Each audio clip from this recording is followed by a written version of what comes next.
In the late 90s, flush with cash from the success of their Final Fantasy titles, Square just kind of pulled out all the stops. I don't think we've ever seen or will ever see again an era of the company where they so deliriously pursued and developed so many different types of games. Throughout the PlayStation era, they released traditional turn-based RPGs, action RPGs, roguelike dungeon crawlers, visual novels, fighting games, including one of the best weapons-based fighters ever, a horizontal shooter, and they even attempted to create a rival to Nintendo's kart racing games. They failed at that, by the way, but Chocobo Racing is still charming as hell. By 1999, they were masters of the PlayStation hardware, squeezing every drop of power they could out of Sony's console, and delivering some of the most jaw-droppingly gorgeous and exuberantly creative video games we had ever seen. It's hard now to reach back through the years and remember when Square was at the top of their game, seemingly infallible, sometimes making strange left turns and leaving gamers scratching their neckbeards with certain titles, but nevertheless delivering rich experiences that were, at the very least, worth drooling over in magazine ads and reviews. During the PlayStation era, there were only a few games that Square developed or published that never left Japan, with the biggest one being Racing Lagoon, a racing game crossed with an RPG and smothered in stylish layers of visual novel. It has a bizarre style, a funky jazz fusion soundtrack, a vibe like no other, and an absolutely insane storyline.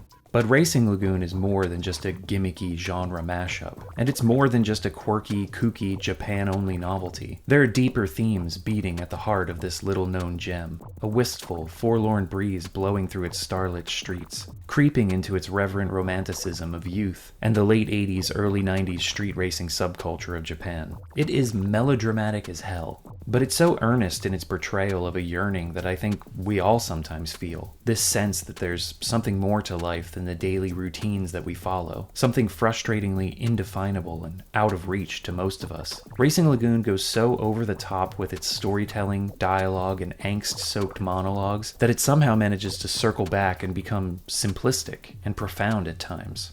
And I was not prepared for that. So let's head back to 1999 and find out what it takes to become Yokohama's fastest legend in Racing Lagoon.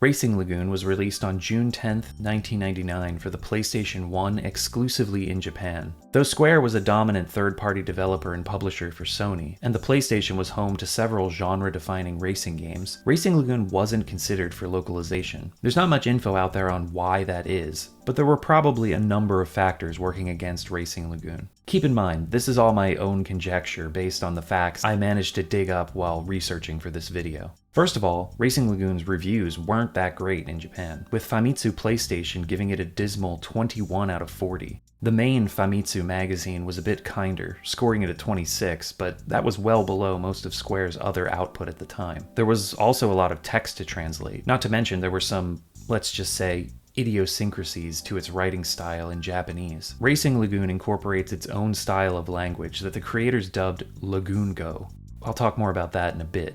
But the last thing that may have contributed to Racing Lagoon not getting a Western release was the fact that the PlayStation 2 was just around the corner, and Square probably didn't want to take a gamble on a game that would take a long time to localize and wasn't all that well received to begin with. After playing the game, I kind of get why they didn't take the risk. But at the same time, I couldn't help but think as I was playing, man, I would have loved this as a kid. Racing Lagoon's production was headed by Square's resident weirdo, Akitoshi Kawazu, creator of the decidedly left-field Saga series. Even though the Saga games are mostly warmly received in Japan, they've been notoriously hit or miss in the West, which I feel is a huge shame, and a fundamental misjudgment on the part of reviewers and players. The Saga games borrow way more from Western CRPGs in terms of their open-ended structures than they do from the more story-focused nature of Japanese RPGs. Basically, if you go into a Saga game expecting Final Fantasy or Dragon Quest, you're going to be disappointed. And it's kind of frustrating when people just write them off without really even understanding what they're about. But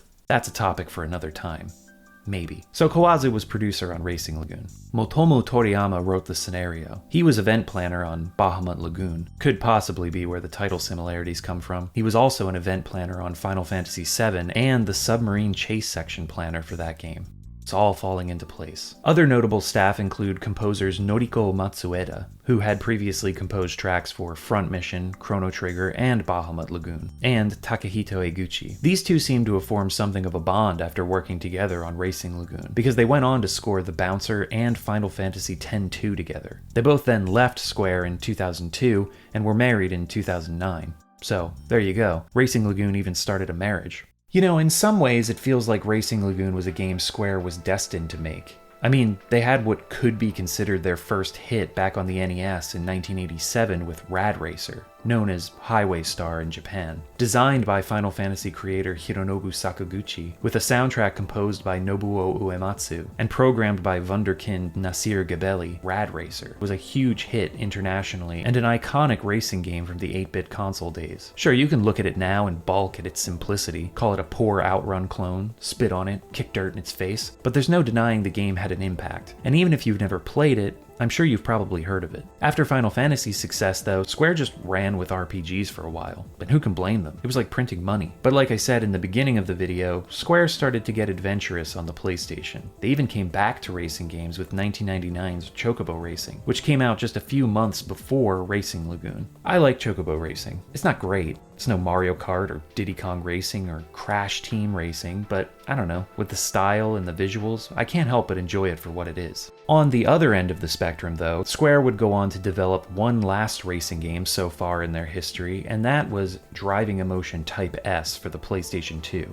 Which is probably one of the worst racing games ever made. Clearly, it was Square's attempt to capitalize on Gran Turismo's popularity, and it's awful. I swear, every time someone plays Driving Emotion Type S, a guy who are sick in the Sector 5 slums dies of dysentery or whatever was wrong with that guy. But forget all that. On paper, Racing Lagoon should have been that perfect blend of Square's one mark on racing games with Rad Racer and its pedigree of role-playing mastery honed through countless classic RPG releases. And what we ended up getting was something even beyond that. And luckily, the game is finally playable in English thanks to the efforts of a fan translation group called Hilltop. Completed near the end of 2021, it took over 22 years for somebody to come along and translate this monster, but they did it. And they did an impeccable job. You can find a link to the patch in the description below. Aside from the middling reviews and voluminous amounts of text in the game, the other big reason I've seen in my research for Racing Lagoon never getting any sort of fan translation until very recently is the uniqueness of its Japanese script. The writing style here is strange, combining random English phrases, long contemplative exposition, and actual poetry.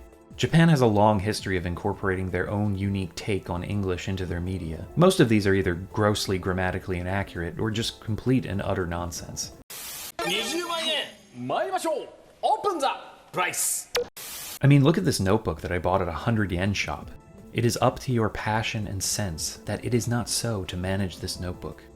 It's almost an art form. I mentioned Lagoon-go earlier, and to break that down, go, written with this kanji, means speech, word, or language in Japanese. Attach it to the end of a country or region name, and you've got the word for that language. Furansugo is French, Italiago is Italian, Eigo is English, and so on. So here, Lagoon-go is Lagoon-go, or the Lagoon language. This dialect, as you could refer to it, has been cited as one of the key difficulties in translating the game faithfully. Without it, Racing Lagoon loses much of its nuance and personality. It loses its soul. Lagoon-go is as essential to this game's identity as its soundtrack and art direction. There are very few games that are so heavily reliant on the nuances of the language it incorporates to convey its themes and mood as Racing Lagoon is. Luckily, Hilltop have preserved all of this in their fan translation, and sprinkled in several 90s era English slang into the actual dialogue. So it all fits. I really can't stress enough how incredible their work is here. I'll give some more concrete examples of all of this as we dive into the game's story. Racing Lagoon is a very Japanese game.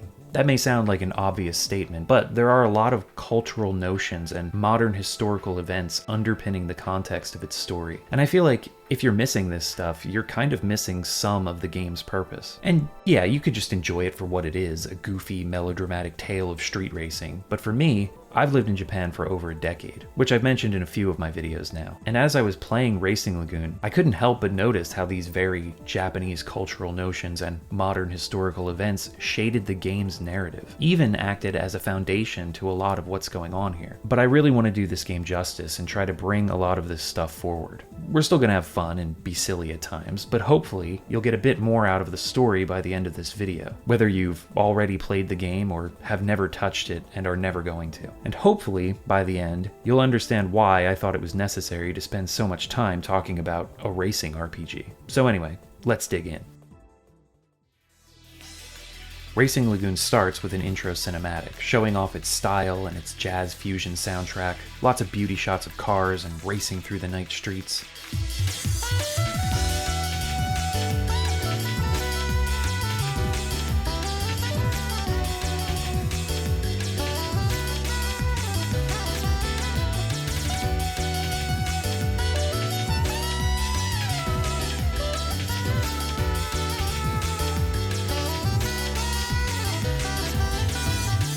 After starting a new game, we're greeted by this decidedly sci-fi screen. You could call it Matrix-inspired, but The Matrix didn't come out in Japan until September of '99, and Racing Lagoon came out in June. I guess it's possible that some of the staff could have seen the film earlier than that, so maybe there is some inspiration there. After choosing your name, I left it the default Sho Akasaki, aged 18. We exit out of that screen, get a warning that this is in fact a work of fiction if you were wondering, and to always drive safely. Then some nice shots of Yokohama and the semi-fictional Bay Lagoon area where the game is set. It's summer 1999. The city is alive and sweltering with the bustle of life. The bright lights, the murmurs of crowds, as well as the growl of exhaust from racers trying to prove themselves on the sultry summer streets. According to the opening text crawl, 10 years ago, there was a driver who was considered the fastest in Yokohama. He was the only man to drive full throttle in 5th gear around the 3rd Keihin's Tama River corner. Sick. Apparently, everyone who saw the race said the same thing.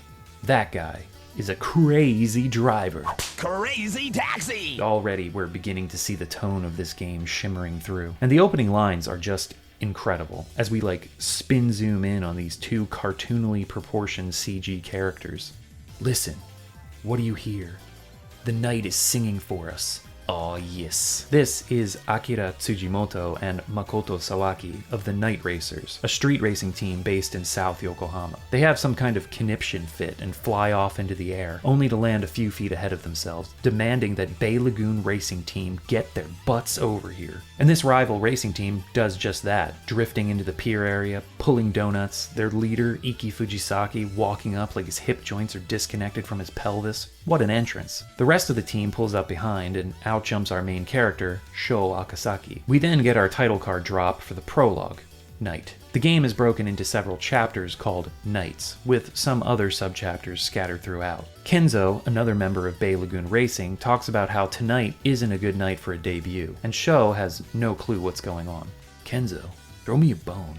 Dude, help me out here. Kenzo says some vague stuff about the legend being reborn as the Night Racers and Bay Lagoon leader, Iki, hash out the details of the street race that's about to begin. Sho is also going to be taking part in this race. His first, apparently. Kenzo points out one of the Night Racers' cars, which belongs to Keisuke Ishikawa, as Sho's rival for the night, and the goal here is to try to at least pass him during the race. Rival? Mind filling me in on what any of this means? I realize that we need Sho here as a surrogate for the player who's learning the game, but you don't know what rival means? I mean, come on, buddy. Kenzo explains that if Sho manages to beat Keisuke, he'll be able to steal one of the parts off of his car. If you come out on top, you get rewards. Here's an example of some Lagoon-go, this strange English phrase thrown in here. Sho doesn't really care about whatever legend Kenzo is talking about. None of this makes a lick of sense to him. Sho only came here to waste some time. These guys take this shit way too seriously.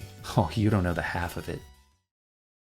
So the race begins, and we get our first taste of the driving in Racing Lagoon. There's a lot to talk about when it comes to the physics and driving technique in this game, so I'll go into more detail a little bit later. For now, let's just go through this first race. You start last, and it doesn't really matter where you end up. The story will continue no matter what. Even if you know what you're doing, I don't think it's possible to actually win this race. The cars out front are way too powerful. If you do manage to beat the rival car, though, driven by Keisuke, you'll have the opportunity to get rewards and steal one of his parts. I'll go into more detail about get rewards and upgrading your car when I talk about the driving. For now, the race ends, and Sho realizes that, hey, maybe there's more to this racing stuff than he at first thought. And he offers up this poetic monologue to describe the feeling, as you watch a replay of your most likely terrible driving.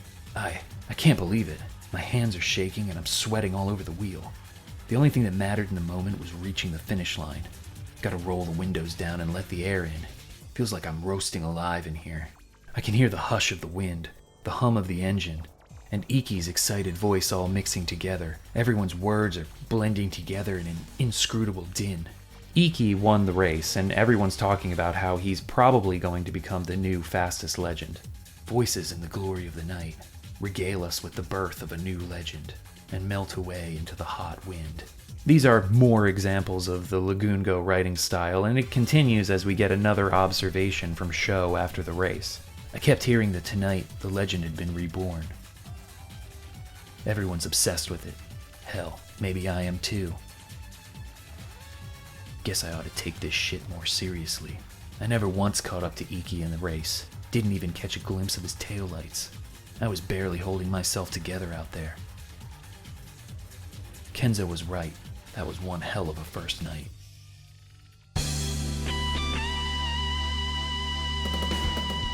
We get a nice ending title screen to show that the prologue night is over, and a chance to save our game on a stylish menu screen, before jumping directly into the title for the first real chapter of the game. First Night, Midnight Plus One. These chapters feel like episodes of a TV series, usually beginning with a recap of what happened the night before, and then leading into a scene that will set up the events and objectives of the current chapter. We open this first night with another wistful monologue from Sho, talking about the excitement he felt during his first race, and how it all feels like a dream to him now. Then he gets a call from Kenzo, on his cellular phone. Man, look at those things. They're way bigger than Sho or Kenzo's Beetlejuice-style shrunken heads. Hey, what are you doing? Hey, stop it! Hey, you're messing up here! Come on! Whoa!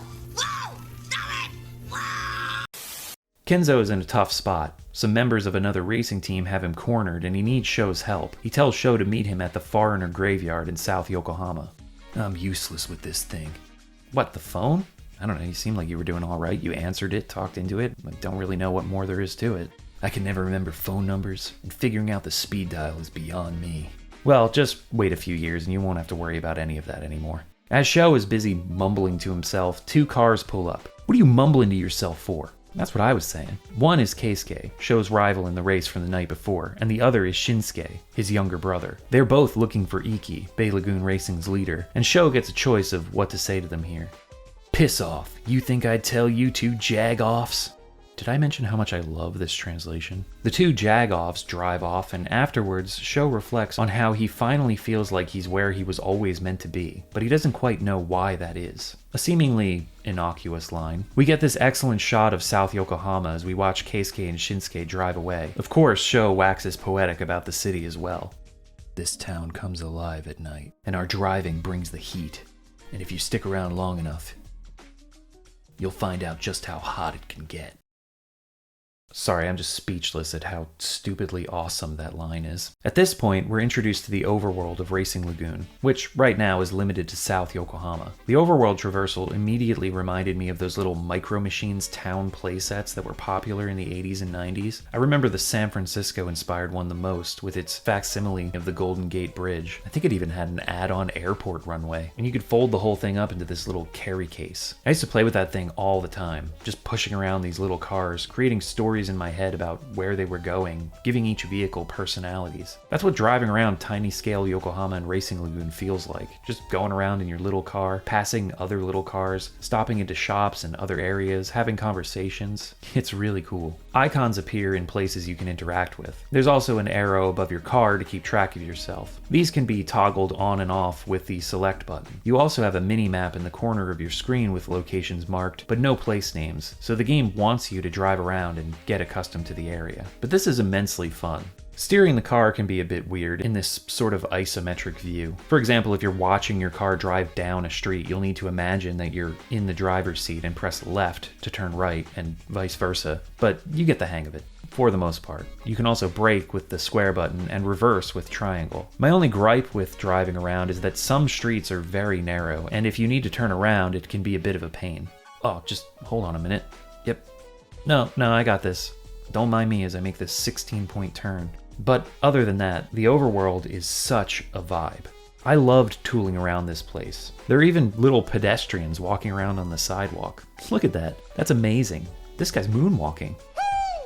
The map here is based on the Naka ward of the real-life city of Yokohama, Japan. It's not to scale. Some things are condensed or moved from other parts of the city, but it's pretty impressive. The Marine Tower is here, the Cosmic Big Wheel, based on the real-life Cosmic Clock 21 Ferris wheel. The red brick warehouses, Yamashita Park, Honmoku Wharf, Yokohama Stadium. If you've ever actually been to Yokohama and explored the city, you'll find a lot of familiar sights. To top all of this off, South Yokohama is only the first map that you'll explore throughout the game. There are several others, such as North Yokohama, the Keihin motorways, as well as a few others that should be saved for spoiler territory. It's a big game. Lots to explore. And all of the exploration is helped out immensely by the absolutely incredible soundtrack. Square has produced some of the greatest and most classic soundtracks to ever grace video games, and Racing Lagoon is on par with any Final Fantasy game. The jazz fusion-inspired songs perfectly fit the mood and atmosphere of this game's world, providing a luxurious blanket of sound to wrap yourself in as you drive the overworld or fall into the game's story sequences.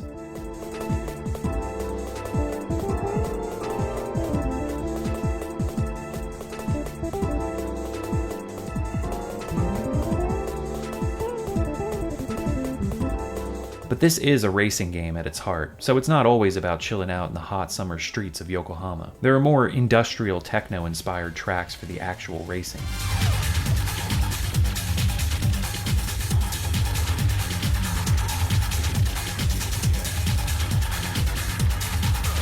Mysterious moments in the story call for more mystifying musical interludes.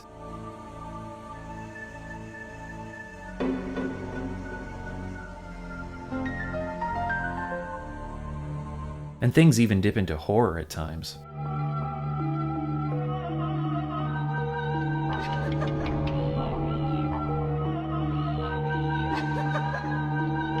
The music is such a vital part of this experience, and it's just another showstopper from Squaresoft. An incredible piece of work. I'm listening to it right now as I write this script to keep myself in the mood of the game. It's so good.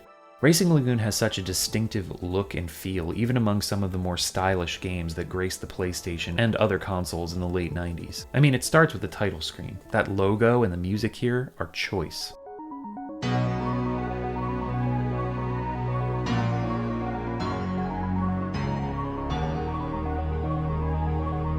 Then there are the individual menus. Racing games of this era had so much style. The original Gran Turismo used these kinds of menus, as did Ridge Racer Type 4. Bold colors, simple fonts, clean layouts, paired with chill music. It's so stylish.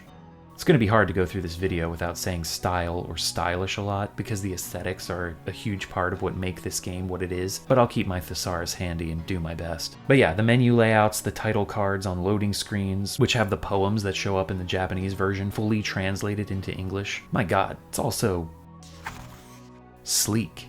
Then there are the story bits. I think some of the creative choices here have to do with most of the game's budget going toward the gameplay and racing, but the story, which takes up a large chunk of this game's playtime too, naturally, it is an RPG after all, does feature some CG cutscenes and FMV sequences. Common occurrences in many games of the era, but a lot of it is told through static character images with minimal animation, a la visual novels. The disproportionate character designs combined with the funky perspectives and layout choices could be viewed as amateurish, unsettling, even ugly by some, but I feel like this just adds to Racing Lagoon's identity and charm. I couldn't find out who the character designer was on Racing Lagoon. There isn't one listed in the credits at the end of the game, so somebody on the graphic team created these things. These broad-shouldered, small-headed designs remind me a lot of the characters Tetsuya Nomura would go on to design for the Bouncer, especially the fashion, which is all leather jackets, shoulder pads, tank tops, combat boots, and oh my god, I think I'm in love. But yeah, this visual design is so wild. Like, who would think to lay out a scene like this? Who would think to animate character movements like this? It's not just due to the PlayStation's technical limitations. Look at the dancing scene between Squall and Renoa in Final Fantasy VIII. The animation here is still fantastic, and FF8 came out 4 months before Racing Lagoon. I also don't believe that it's solely due to the game not having the Final Fantasy A team on staff. Some of these choices are intentional. It's just feeding into the visual language and tone that Racing Lagoon embodies. On the actual racing side of things though, Square definitely brought their A game. The car models, the reflections on the bodies, the lights illuminating license plates. There are even reflections of light on the streets below your car as you're racing. Now of course this is a layer of textures or baked into the model itself. Ray tracing on this level was still quite a ways off in 1999, especially on the PlayStation, but I love the creative ways that developers went about trying to imitate the way light behaves. Square was really good at it. Look at Vagrant's story and how they baked lighting effects into the textures. It's incredible. Sometimes I feel like just because developers can make things look ultra realistic nowadays doesn't necessarily mean that they should. But yeah, the racing in Racing Lagoon, on a technical level, is incredibly smooth. Always ran at a solid 60 FPS. I like the variety of tracks and courses, great background elements, just enough to keep things varied, but not enough to distract you from the actual racing. They were also really accurate with the road markings. The draw distance sometimes can be an issue, especially on tracks you're not familiar with, but it was never a huge problem. This is on par with heavy hitters like Gran Turismo 2 and Ridge Racer Type 4. It's clear where a lot of this game's budget went. So I guess it's about time to talk about the thing you'll be spending possibly the largest chunk of your time doing in Racing Lagoon: racing. As soon as you pull out of the Bay Lagoon wharf where you start the first night, you won't make it far in either direction before another car pulls up, flashing their high beams and honking their horn. Of course, Joe has something poetic to say about this. Speeding bullets, flashing their high beams, their intent to battle. We then get a quick in-game explanation of a bullet encounter, basically the combat in this racing RPG. The driver here is a side character, another member of the Night Racers, who's not as much of a dick as Keisuke and Shinsuke. He informs Sho that Keisuke was fighting with a Bay Lagoon racing chick by the Ferris wheel at the edge of town. Sho suspects that the lady in question is Yuka Suzuki. Then we're thrust into our first battle. Now I know using the term battle sounds very RPG-ish, but let me give you some context. Street racers in Japan actually use the English term batoru for their races. Throughout the 80s and 90s, illegal street racing in Japan was on the rise, thanks in no small part to the increased production of relatively low-cost, highly modifiable sports cars, introduced by several Japanese manufacturers such as Honda, Nissan, Mazda, and Toyota, among others. Late at night, the scream of engines could be heard echoing along the Shutoko Expressway in Tokyo, and on the Keihin that connects Tokyo and Yokohama, as well as piers and closed-down industrial areas. Out in the countryside, toge, or mountain road racing, was all the rage. That side of the street racing scene is depicted most famously in the manga and anime Initial D, which was based partially on creator Shuichi Shigeno's experiences owning an AE86 Toyota Sprinter Trueno. And hey, what do you know? That's the same series of car the show starts the game with. Seems like he's got the Corolla 11 variant though. Besides the iconic car, there are actually a lot of Initial D references throughout Racing Lagoon's story, and to fully prepare myself to write this script, I felt it was my professional duty to re-watch all of Initial D. You know, to enrich the video, right? You know what, shut up. I don't need an excuse to rewatch all of Initial D, okay? Anyway, the battles. It's just kind of a lucky coincidence that the terminology fits both with Japanese street racing and RPGs, something that definitely was not lost on the developers. When you enter a bullet encounter, battle, race, whatever you want to call it, you'll get that familiar Squaresoft screen transition and be sent to a street course. The load times here can be a bit long, but that's just something you're going to have to get used to. Would be nice if this game got a proper re-release or remaster to hurry up these load times, but if you're playing the fan translation on an emulator, you can just bind the fast forward button. There are many courses or track layouts throughout the game, small stretches of road, loops, highways, even a couple of actual racing circuits. Which one you race on depends where on the overworld map you are when you enter the encounter, as well as what direction you're facing, because you can race most of these courses in reverse configuration as well. For the majority of the street race courses, which make up almost all of the encounters, it's a point A to point B race with your opponent. With the default controls, X is accelerate, square is brake, circle is handbrake,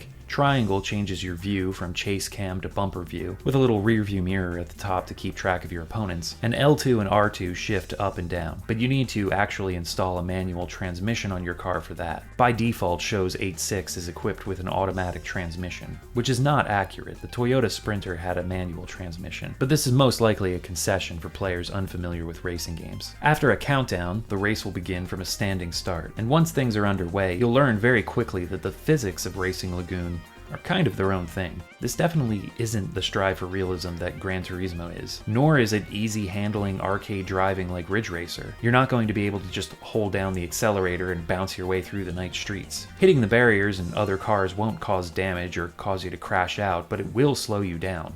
A lot. Typically, hitting a car from behind bumps them forward and gives them more speed, while slowing you down big time, so watch out for that. So yeah, you need to brake and sometimes slow down to go fast. If you have at least basic knowledge of racing lines, braking points, how to hit the apex of corners, slow in, fast out, stuff like that, then you can take an underperforming vehicle and actually outdrive a lot of opponents. Though it's also entirely possible to grind out encounters and overpower your car with new parts. We'll get to that. The focus here is on drifting, and for about 90% of the races, you won't even need to touch the normal brake. Just hammer the circle button for your handbrake and throw it into the corners. But like I mentioned, the physics here are really wonky and are going to take some getting used to. The cars tend to oversteer, meaning even slight inputs on the steering can cause the car to turn too much. So you'll either turn in too early for a corner and smash into a barrier, or turn too much on the exit and spin out. You're going to need to learn when to lay off the handbrake, counter steer your way through the drifts, and apply power conservatively to make it through corners without completely losing control, and you're punished pretty severely for getting it wrong. The default suspensions are also very soft, so you can sometimes unsettle the car just by making slight adjustments on straight portions of the road. It's all very sensitive and exaggerated, and it takes quite a bit of finesse to get around these tracks unscathed. You pretty much need to throw out everything you know about other racing games to get good at this one. You can do it though. The fact that the game operates on a physics model and behaves according to it means that it can be mastered. It's just going to take some practice. Luckily, on the title screen, there's a Warriors Battle mode, where you can select different characters from the game and drive their cars around a selection of courses. You'll unlock more tracks as you progress through the main story. You can even race a second player in this mode, as well as import your own car that you've been upgrading in the main game. Before jumping into the story, I highly recommend going into the Warriors Battle mode and selecting Show to practice driving. The game doesn't give you any tutorials or tips, it just throws you in and lets you figure it all out for yourself. I say select Show because the other characters' cars all drive and handle differently, so they won't be that helpful when you're just starting out. Speaking of different handling though, upgrading your car is an important component of character growth, I guess you could call it, and everything you alter or upgrade slightly changes the car's handling. Square was pretty nuanced with how different parts change the way the car behaves, and upgrades are mandatory to actually being able to complete the game. Just like any RPG, if you fall behind the power curve, you're gonna have a bad time. And because it's racing, it's not like you can do a level 1 run. If you don't upgrade your car, you're just gonna be left in the dust no matter how good you are at manhandling the game's vehicles. I'm going into a lot of detail about the driving right now because the truth is, you really need to like racing games in order to make it through Racing Lagoon. That may sound like a no-brainer statement, but I've seen a lot of posts about this game where people talk about liking it for its style and storytelling and just the idea of it. I mean, look at it, just wow, a racing RPG. Man, that sounds so cool. But then they start playing it and realize, wait a minute, I have to actually race? Yeah, buddy. Just like any RPG, yeah, you'll spend a large chunk of your time getting story dropped on you, traversing an overworld, visiting shops and other locations, but like half your playtime or more in most RPGs is spent battling, and in this game's case, that means racing. On the other hand though, I do get it if you like racing games but can't wrap your head around Racing Lagoon's wonky handling. Fair enough. Like I said before, it's very much its own thing. It's like Racing Lagoon takes place in this weird alternate reality where car physics just work this way. In fact, maybe that's a better way of thinking about it to help you find some enjoyment. Anyway, participating in a battle gains you 1 experience point for each of the 3 main units of your vehicle. Racing Lagoon simplifies its cars into an engine, a chassis, and a body. And notice I said participating in a battle, not winning. Even if you lose the race, you'll still gain 1 experience point for each of your car's units. Gaining enough experience will level up the units, and they all have slightly different thresholds for growth. At certain levels, you'll also unlock more slots on each vehicle that can be equipped with parts, allowing you to add more to your car and make it more powerful or easy to handle or just make it look cooler. However, if you win the battle, you're given the opportunity to get rewards. Steal something off of your opponent's ride. You can steal their parts or their units, gaining new engines, chassis, and bodies, completely changing the look of your vehicle. Stealing parts costs reward points though, or RP, which are only gained when you win a race. This system limits you somewhat from just going ham and stealing whatever you want, though you can easily just grind races for RP and experience points. You can also give your opponents a handicap by letting them go first and waiting a few seconds before starting yourself. This adds a bonus to your RP when you win based on the amount of handicap you gave them. If you lose though, you gain nothing, of course. There are other ways to earn RP in the game as well. Anyway, all of this sounds very forgiving, especially for losing, but here's the rub. If you lose, there's a chance your opponent will get rewards and be able to steal one of your parts. It doesn't always happen, but it happens often enough that you're going to want to win every race. Otherwise, you're just going to lose parts on your car and never gain enough RP to reap the get rewards when you win. As mentioned, rather poetically in the battle tutorial, other cars drive around flashing their high beams on the streets. Running into them initiates a race. Square didn't have licenses to any car manufacturers, but a lot of the cars are clearly recognizable and have real-world counterparts. Mazda RX-7s, Nissan Silvias, Honda Civics, and so on.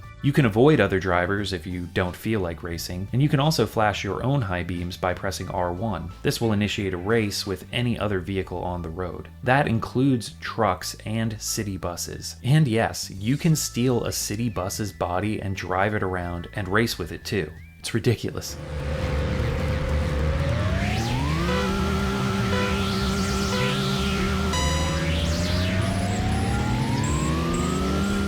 Actually, a few of the cars that drive around not trying to initiate a race have some really good parts. So if you see a vehicle that looks a bit out of place just puttering around, you should try racing it. You never know what goodies you'll find. There are more intricacies to your car's components and a story moment where all of this gets explained, so I'll wait until then to go into more details. After this tutorial race, win or lose, you'll now be able to explore South Yokohama at your leisure. The two main spots we need to visit to advance the story are the Cosmic Big Wheel and the Gaikokujin Graveyard. But before that, we should hit up the gas station mileage for good old GS. Here we meet Kyoji Namba, the current second-in-command on the Bay Lagoon racing team. Many of the crew members at one point worked at this gas station in South Yokohama, but now only Kyoji remains. Gas stations are Racing Lagoon's save points, and Kyoji points out how GS is an abbreviation for both game save and gas station. Racing Lagoon loves its little initialisms, and yes, the gas station where many of the characters in Initial D worked had it written on the sign too. Of course. Anyway, there's a gas station on almost every map in the game, and you'll also be given the chance to save your game in between chapters and during special events. Now that we know how to save our game, there are several other spots to check out in South Yokohama. Some of them aren't fully unlocked yet, like Chinatown, which is the home base for another South Yokohama-based racing team, the Motomachi Queens, as well as Honmoku Wharf, home to the Night Racers, who have such a smooth-sounding BGM, and everyone's bumping to it.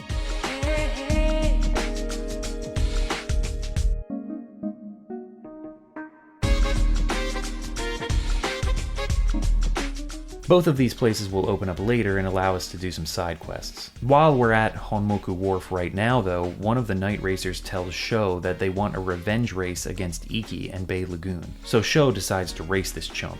Ooh, hoochie mama. Honmoku Circuit sucks. Lots of sharp hairpins and corners with big runoffs that can lead you right into walls. It took me until like the end of the game to figure out how to drive this one correctly, but I managed to beat the rival in this race at least. Toon Shop Spencer is a shop, as the name implies. Besides RP, you've also got yen to use as currency, which can be gained by selling parts you don't need and winning certain special races that will pop up throughout the game. Here at Spencer's, you can also check out the tuning tutorial where Iki, the Bay Lagoon racing leader, will give you a rundown on how to tune up your car. His tutorial here is full of plenty of RPG terminology to make things more digestible. We've even got a few Squaresoft references thrown in for good measure. Remember junctioning magic with Guardian Force and FF8? My favorite GF is Bahamut, in case you're wondering. Man, Square really loved those abbreviations back in the day, didn't they? Like I mentioned earlier, your car has 3 different units. The engine is like your power stat, and gives you a baseline of power and torque. Adding different parts in the engine slots will alter those numbers. The chassis is like the agility stat. Chassis also come in different drivetrains, just like real cars. Front engine, front wheel drive, front engine, rear wheel drive, mid-engine, rear wheel drive, rear engine, rear wheel, and 4-wheel drive. Different chassis all affect the cornering ability and handling characteristics of the car. But you need to have the right body type for each chassis, and you can modify your car's body to fit different drivetrains at Muraoka's body shop, run by Old Man Muraoka. He doesn't like that we always call him Pops, but he doesn't realize that we do it out of R. The highest honor we can bestow. Respect. I love this game. Anyway, back to Iki's tutorial. On the body menu, you'll get a base measurement of front and rear downforce. Downforce affects overall speed and cornering ability. It's all very in-depth if you want to get into it, but for non-gearheads, the main stats you'll want to keep track of are the power and weight. You can see this at any time on the machine menu, and it will pop up before races when your car and your opponent's car's stats are displayed. Basically, you want as much power as you can get. Big number, go fast. The weight of your car will affect its acceleration and handling. Obviously, a heavier car will feel more sluggish, even with a lot of power. Then there's the PWR ratio at the bottom. You want this number to go down. It's like armor class in old D&D. Small number good. A low PWR will increase acceleration and make the car more agile. It's possible that the car can become unwieldy at really low values, but there are parts that you can add to the chassis and body to help balance that out. As I said before, if you don't like racing games, you're probably not going to like playing Racing Lagoon. The car handling can be difficult to come to grips with, and the races, of course, get progressively harder. And while it is possible to just grind and overpower your vehicle so that it doesn't matter how many mistakes you make during a race, you'll be so far ahead that it's almost impossible to lose, you're still going to have to do a lot of racing to get to that point. If it's not already clear, I love racing games. My favorite genres are RPGs, point and clicks, survival horror, and racing. One of those things is not like the other, but I can't help it. I'm a virtual gearhead. I fell in love with the genre on the Super Nintendo, playing Top Gear at my friend's house. We used to spend the weekends racing through all the championships on that game. When Gran Turismo came out, I was obsessed with learning everything the license tests had to teach, as well as collecting every car. Ridge Racer Type 4, which I've mentioned several times already in this video, is one of my favorite games on the PlayStation. You want to talk stylish, man. RR Type 4 is beautiful, with a fantastic soundtrack. And it's even got story elements to it. I also watch motorsport regularly. GT World Challenge, the 24-hour series, Formula 1. I love all that shit. Now, do you need to be that into racing to enjoy Racing Lagoon? No. But it helps. Back to the streets of Yokohama, Wakaba Bank can help you gain more RP by investing in either the bank's race car or in your own win-to-loss ratio, which is tracked on the pause menu. Hey Yuka. You can also keep track of what side quests are available and whether you've completed them or not.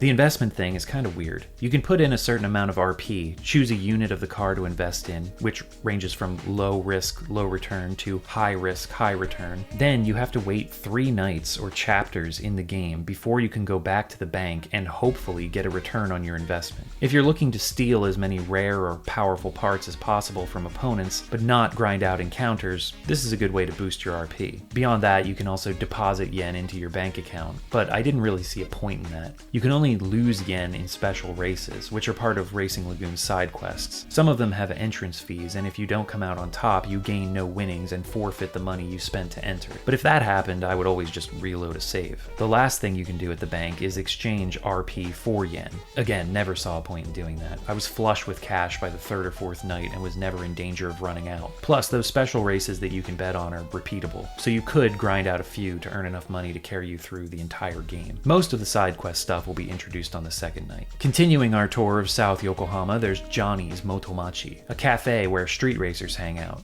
And another Initial D reference, as many plot expositions took place in the local cafe Johnson's in Initial D's world. And these names are based on the real-life Jonathan's chain of family restaurants in Japan. And show's description of Johnny's is like a commercial. The harsh lights of the city fade away as a warm smile shines through the neon-soaked reflections on your windshield. We all gotta unwind sometime. They serve basic-ass coffee and basic-ass grub. Okay, well, never mind about the commercial thing. The waitress informs Sho that the only night racer who's been around is Makoto, but he left in a hurry because that one girl is off tonight. We'll meet her later. Johnny's isn't a mandatory stop on most nights throughout the game, but flavor text and character dialogue changes as the story progresses, so it's always cool to drop in here and chill out for a bit. Anyway, we better go check on Kenzo at the Gaikokujin graveyard. He's being hassled by a couple of night racers. They want Kenzo to call Iki and tell him that he wouldn't want anything to happen to Yuka, would he? Sho, shows up, and you actually get a choice to help Kenzo or just leave it be. These kinds of events and decisions will pop up throughout the game, and they're actually essential to unlocking some things at the end. So Sho jumps in. Kenzo and Sho are chased by the night racers down Graveyard Street through this neighborhood where I made this crazy turn that I have no idea how I survived. After the race, Kenzo informs Sho that Keisuke and Shinsuke have kidnapped Yuka and will only give her back if Iki agrees to a revenge race. Currently, they're driving around in Keisuke's orange Grassi, so the goal now is to track them down to get Yuka back. Kenzo says they're going to be hitting up all the hotspots in the city to flex. And, hey, there they are. Have you been to the Cosmic Big Wheel yet? That's where this all started. Damn it, how could I let this happen to her? Yeah, Kenzo, shut the f up. They just drove right past us. Now, Sho needs to drive around the city trying to track down Keisuke and Shinsuke, when we could have caught them right away if Kenzo wasn't so busy running his big mouth. At Cosmic Big Wheel, Sho finds Yuka's car in the parking lot and reminisces about his meeting with her when he first joined the team. Sho, we're finally BLR buddies. Oh my god. This whole conversation is amazing. The night atmosphere, the hazy neon from the Ferris wheel, Yuka's hair, Jesus, and this gold saucer date theme-esque track in the background. It's vibes, man. You're going to speed past me in no time. Why are people so hung up on speed anyways? Oh please, don't pretend like you don't know. You know that weird flickering you see on asphalt on hot days? You mean a mirage? Yeah, I try to catch up to them, getting closer and closer, till it's so close I feel like I can reach out and touch it. That's when I hit the gas hard, but I can never reach it. It just fades away, because it was only an illusion. So, if I kept getting faster, you think I could catch it someday? No, Sho, you idiot. That's not how optical phenomena work. Convection causes variations in the temperature of the air, creating a gradient in the refractive index. Yeah, you're gonna vroom right past my micro GT and disappear into the horizon. Hey Sho, if you ever reach that speed, you gotta take me with you. I wanna see it. The other side of the mirage. And if my bit of scientific fact didn't already kill the moment, Sho goes ahead and puts it out of its misery. I might lose interest in racing in a week. Sho, you are such a Casanova. Makoto, the night racer's second in command, is hanging out near the stadium, and when Sho confronts him about Yuka's kidnapping, he tells Sho that the night racers fell apart when Akira, their leader, lost to Iki the night before. He's also pretty upset himself about Keisuke's stunt here. So after tooling around the city for a while, Sho finally tracks down the orange Grassi. And they've actually got Yuka tied up in the back. What the hell? To rescue her, Sho of course needs to race against the Ishikawa brothers. Just as he catches up with them, Makoto appears, easily overtaking both cars. And afterwards, Makoto beats up Keisuke and Shinsuke, and Yuka is safely returned. A happy ending for this moronic turn of events. Yeah, tell me about it. Our first night ends in the early morning hours with Sho driving Yuka back to her car. She's never this quiet. I think she's asleep, dude. It felt so good just to hear her say, thanks. Nah, I have to put these feelings aside, or else. Oh no, feelings, yeah, I gotta just stamp those out. The second night begins with another monologue from Sho, reflecting on the events of the previous chapter and coming to the conclusion that the night racers need a tighter leash on the twin turd bros. Got him. Their felony kidnapping prank got Iki's attention though, and he and Akira are going to have their revenge race. But before that, Makoto has selected Sho as his rival, which Sho finds strange. Makoto is the second in command of the night racers, so Kyoji from BLR should be his rival. We then get another excellent flyby of tiny Yokohama. I can't help but mention these every time because they look so awesome. Time ticks away, and the walls inch closer. This city is one big prison. Inmates eye each other greedily. Sho's description of the city here is almost dystopian. Remember this ominous shade. We'll come back to it later. Tonight, there's only 3 hours until the race, and this is the first, and really the only chapter in the game that has a timer on it, though you can't actually see how much time you have left. It's just that at a certain point during the night, this revenge race is going to start, and you'll have to go back to the Bay Lagoon wharf to initiate it. Attempting to visit most other locations in the city after the invisible time limit has passed will have Sho say to himself, gotta get to the race. I feel like it was a strange choice on the part of the developers to throw something like this out so early in the game, while most players are likely still getting used to the gameplay loop, especially since tonight is the first night where you can compete in unofficial races, or UORs as the game likes to abbreviate them. So let's talk about Racing Lagoon's side quests. After Sho's opening speech, another driver will pull into the parking lot at Bay Lagoon Wharf, introducing herself as Nanako Aoyama. Oh my god, I need sunglasses to look at that outfit. Nanako is the ex-leader of the Yokosuka Black Knights, who now hosts unofficial races. As we progress through the game, we'll meet several other characters in different locations who also host unofficial races. Each of these typically have a different power, drivetrain, or weight requirement. And they're not all focused on street racing. There are also drag races, chicken races, where two cars race to the end of a pier and need to stop as close to the end of it as possible without falling into the water, as well as rally events and obstacle courses. Winning these typically earns you large amounts of RP, much more than regular encounters, and also rare parts for your vehicle. Some of the most powerful parts in the game can only be attained through UORs, plus many of them add a bit of variety to the street racing that you'll spend most of your time doing. The characters who offer UORs usually have small storylines associated with them. Not all of these side characters have a relation to the main story, but they help broaden the scope of the world, and there are moments of character drama and growth if you follow through and complete most of the races they offer. I briefly mentioned special races earlier as well. These are either organized events that you can enter for a fee, or there will be moments when you visit a location and someone will pull up and challenge Sho to a race. You have the option to turn down these challenges, but honestly, you want to take on as many of them as you can. For one thing, the races with entrance fees offer cash prizes, so there's that, as well as rare parts, but also the game has a hidden title points system related to these special events that it's tallying up in the background. You can see what title you currently have at any point throughout the game by visiting the Ancient Bay, an old port area in South Yokohama. A voice will speak to Sho there. "Someone's calling to me, a traveler lost in time. Who are you?" At this early point in the story, Sho is an unknown racer, or so he's been told.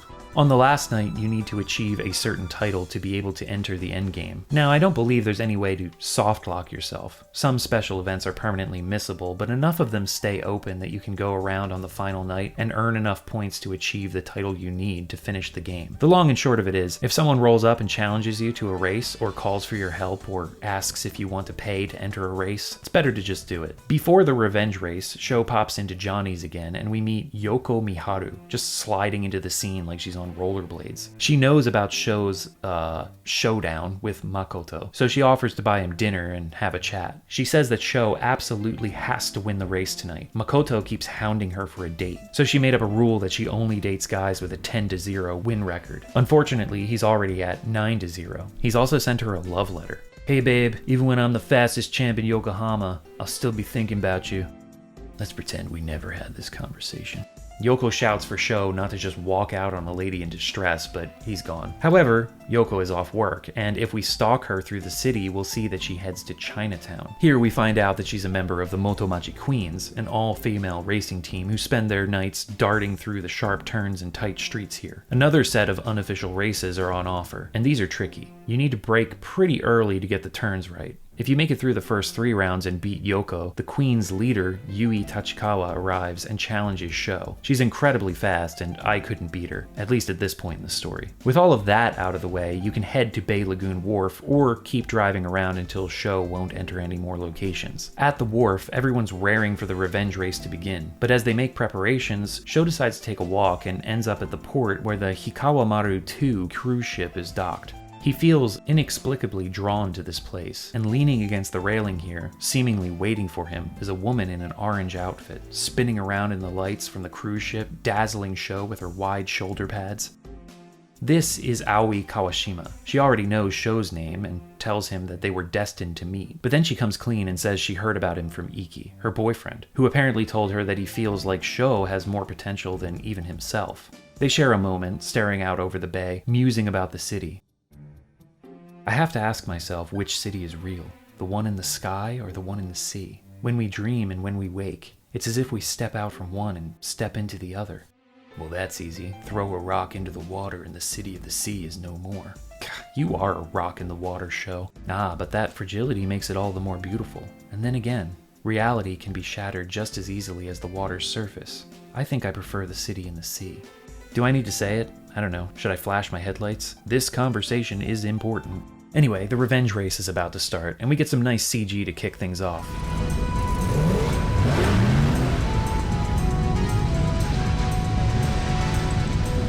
Akira apologizes to Iki for everything that happened with Yuka the night before, and claims that they're following a new motto, CHR, Clean, Honest Racing.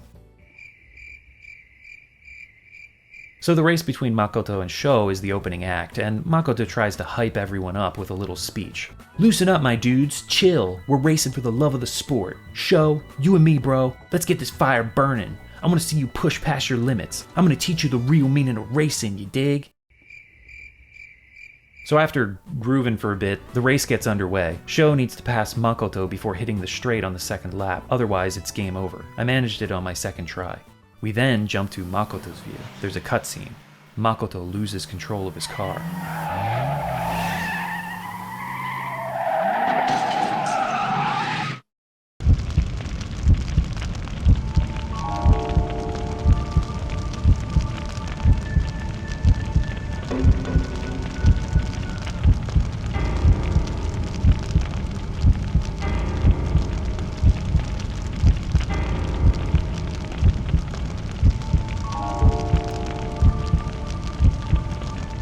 Sho can only watch dumbstruck as Akira holds Makoto's fragile body in his arms. The world turns black, and when Sho snaps out of it, he's at the hospital. He has no idea how they all got here. We hear this disturbing song with a woman's laughter. And the sound of Sho literally beating himself up over what happened.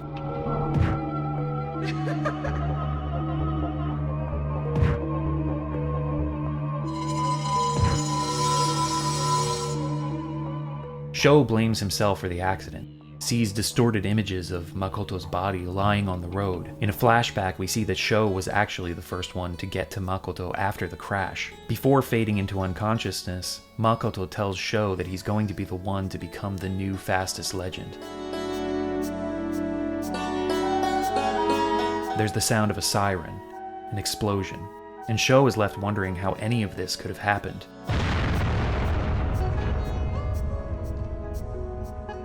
Where was that verve for racing?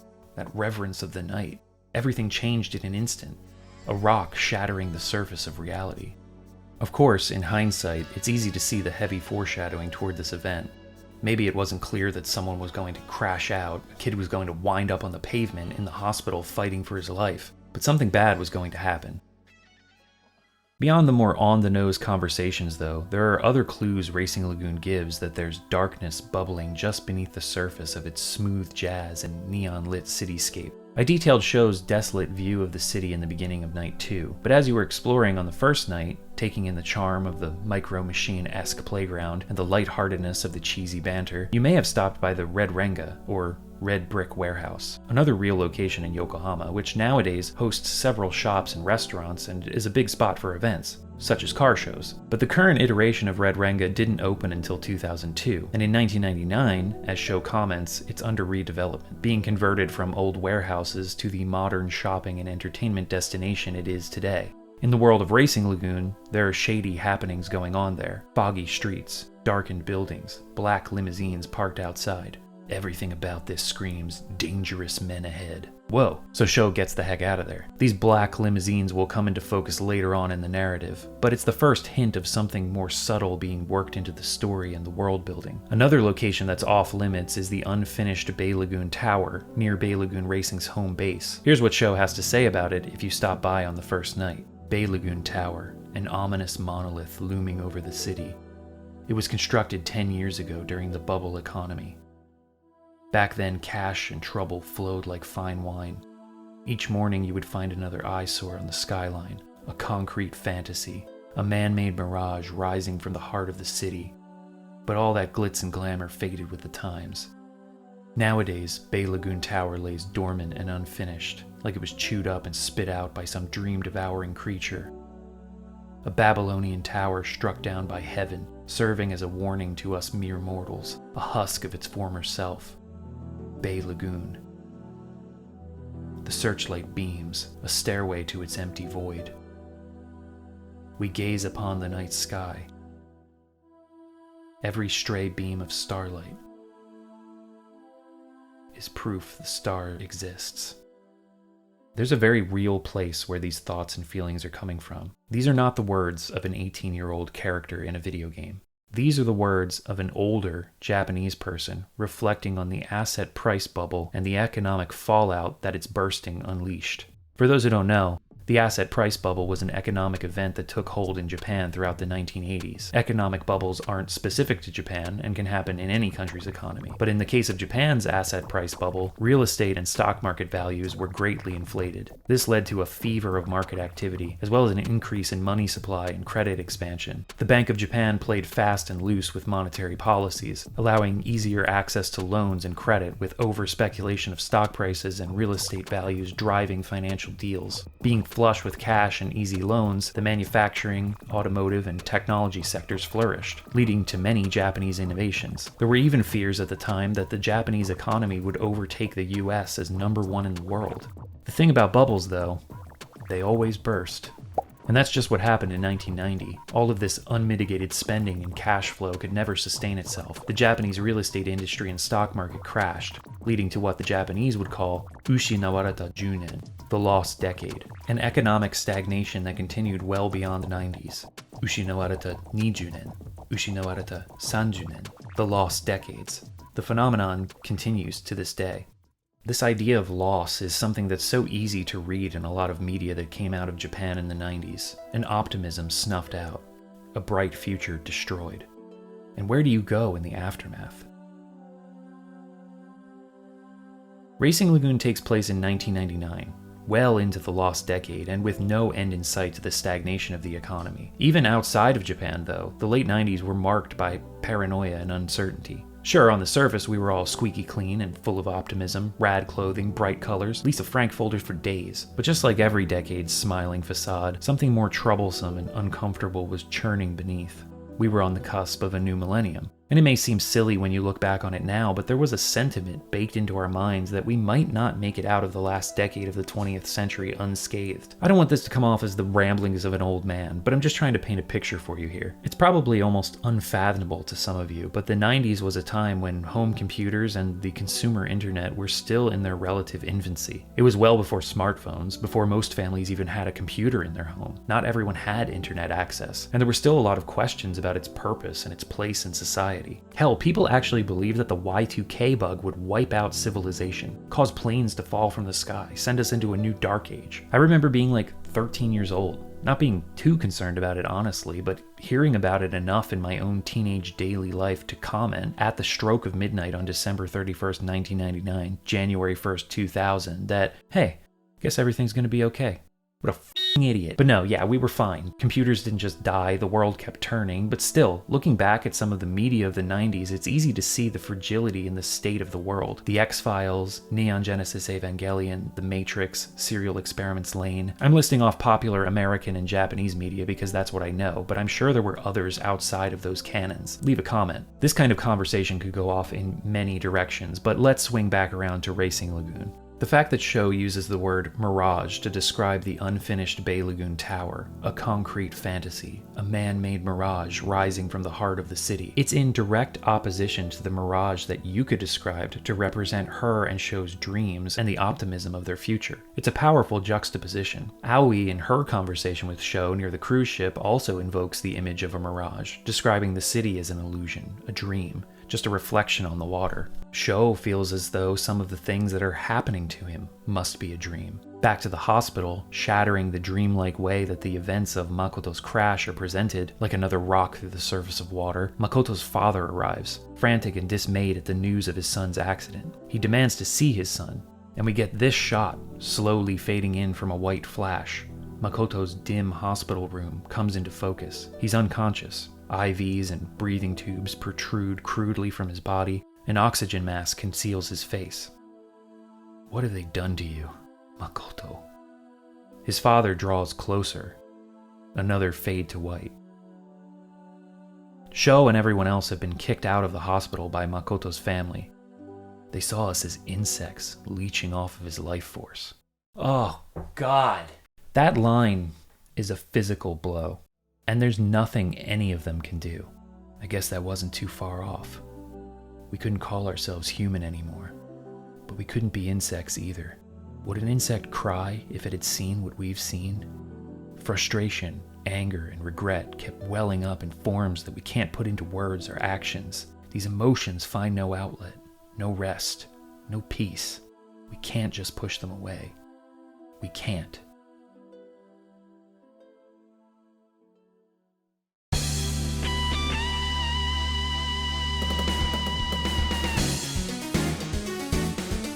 Oh, thanks, title screen, for Christ. Let's just all take a moment to collect ourselves. Holy crap. I know the writing can be a bit heavy-handed at times, but I'm sure most of us can relate to being in a situation that we may or may not have caused and just being powerless to put things right. Frustration, anger, regret.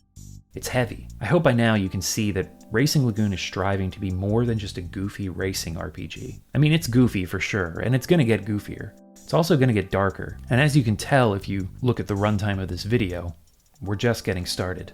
So if you'd like to experience this game for yourself, then I'd suggest you skip to this time or use the chapter select to jump ahead and get my spoiler-free final thoughts.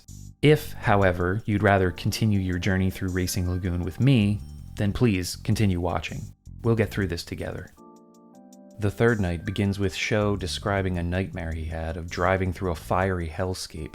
Even though it was awful, he wishes he could have stayed dreaming, because anything is better than waking up to the reality of Makoto's crash. Over at Honmoku Wharf, the night racers hang out, Sho confronts the Ishikawa brothers. Why do you keep going on about shows and showtimes? Are you serious, Sho? It's an expression. You don't know this? Sho can enter a special race against the Ishikawa brothers around Honmoku Wharf, which, as I mentioned earlier, is a tough track to learn. And at this point, your car may not even be upgraded enough to keep up with them. Mine wasn't. Luckily, there's no pesky time limit in this chapter, so I rode around and did some UORs, as well as regular street races to improve my car. Eventually, I managed to win, but they're pretty sore losers, telling Sho that Makoto's crash was his fault. And Shinsuke says an interesting line here. We didn't have jack to do with it.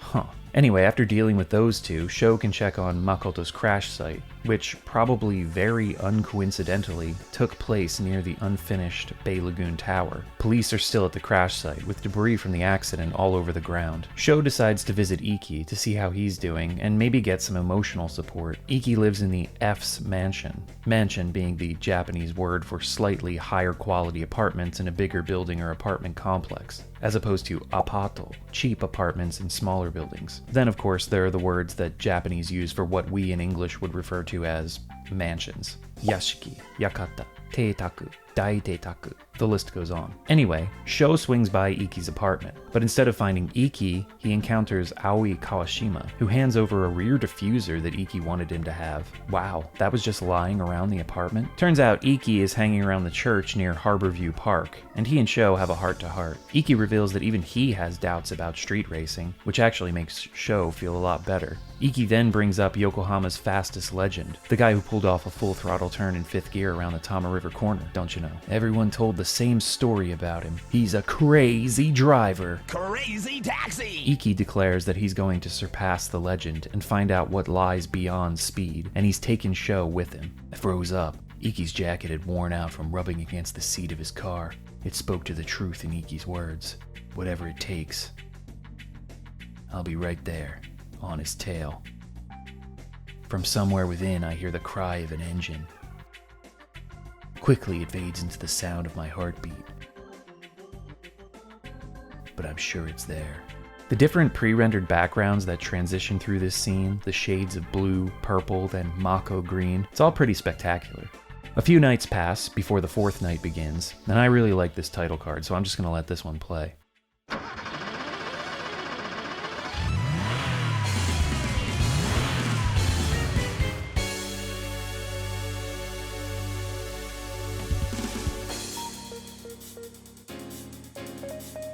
On the fourth night, or rather just before the fourth night, as the sun is setting, which adds a nice ambiance to things, Iki has gathered the rest of the Bay Lagoon team together. He's holding a shard from Makoto's shattered taillight like a piece of materia.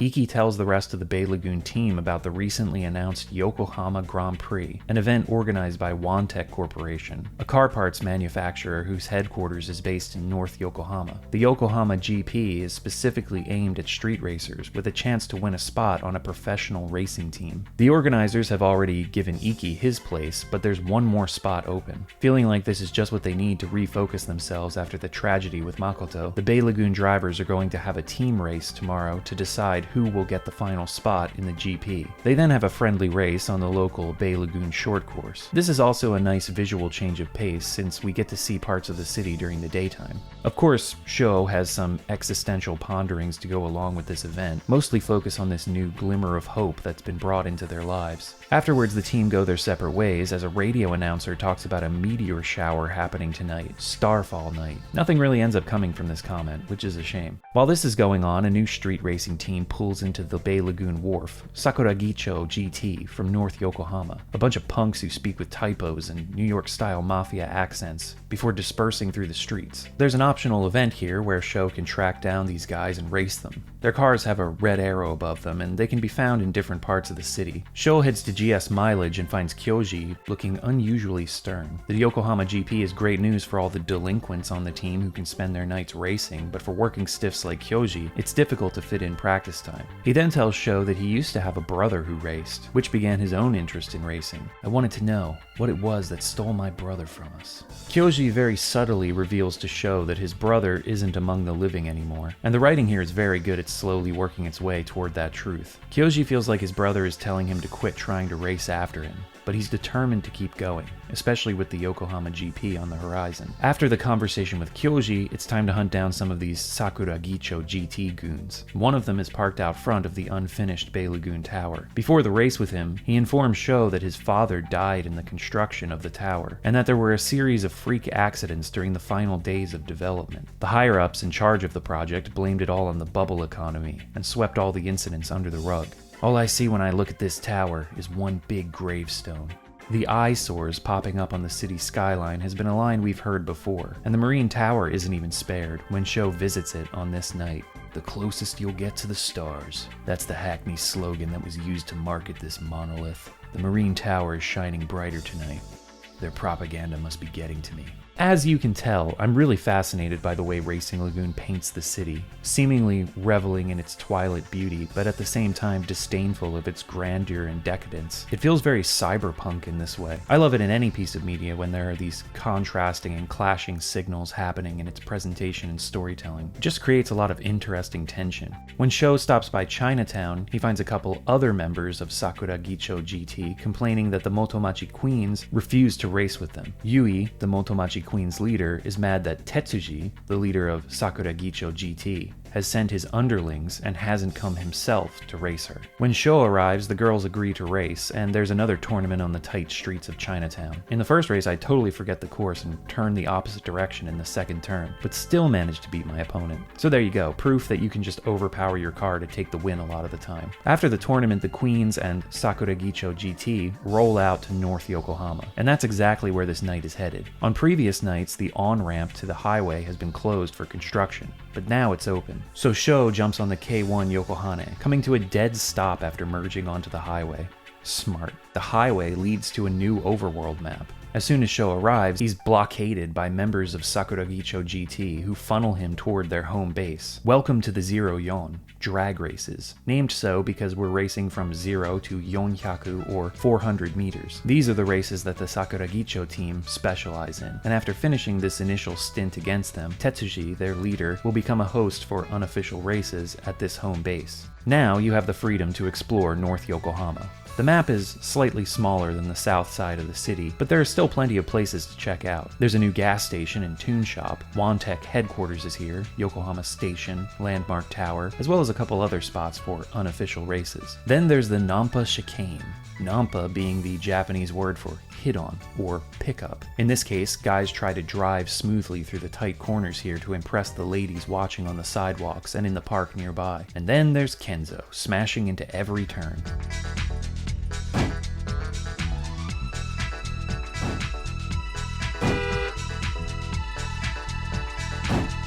This dude's like Itsuki, the main character's best friend in Initial D. It's the same exact character type. Sho can also take on the chicane, and this isn't a race, but a minigame done on the Overworld. Freddy here, who's actually the leader of another racing team in North Yokohama that we'll meet in a bit, is an American driver who has a very American way of speaking Japanese. Sorry, samurai, I hear the Asian honey's calling for me. Ikuze! Can I get this dialogue box framed, please? I want to hang it on my wall. Anyway, Freddy demonstrates how this minigame works. You need to drive through this series of corners as close to the corner as you can without hitting it, but you also need to drive quickly. At each of the 5 corners, you'll be rated with a picture of a girl that ranges from super cute, pretty cute, to, yeesh. My first time through the course added up to me meeting this specimen. I love how this scene has the horror music from before. She gives you a muffler that she made herself that actually lowers the performance of your car. Freddy even comments, "So that's your type. Hey, whatever floats your boat. Sayonara, Akasaki-san." Driving the chicane perfectly will get you a meeting with Yumi Uehara, who will give you a rare part on each night that you complete the minigame. It's honestly not that hard. You can even bump the barriers. As long as you get close enough to the corners and do the whole thing quick enough, you'll get the perfect score. It's a pretty neat side quest. Sho finds Kenzo again at Noname Park. I'm pronouncing it the Japanese way, but it could also be read as No Name Park, clearly a pun. Here, Kenzo reveals his insecurities to Sho. "I don't really do crowds. I tend to get pushed around in them. Why is everyone always in such a damn rush for anyway? That sign says, 'Watch out for perverts.' You see that?" Sometimes Sho just has perfect comedic timing. By the way, that "watch out for perverts" sign is real. You can find them in parks and on streets throughout a lot of residential areas in Japan. Great! Kenzo reveals that he always wanted to be an F1 driver when he was a kid. But Sho brings him back down to earth. "Didn't you have big dreams when you were a kid?" Instead of answering, Sho just muses to himself. "I've lost them in the hustle and bustle of city life. I'm staying in my lane. Not stirring up trouble. Not chasing any danger."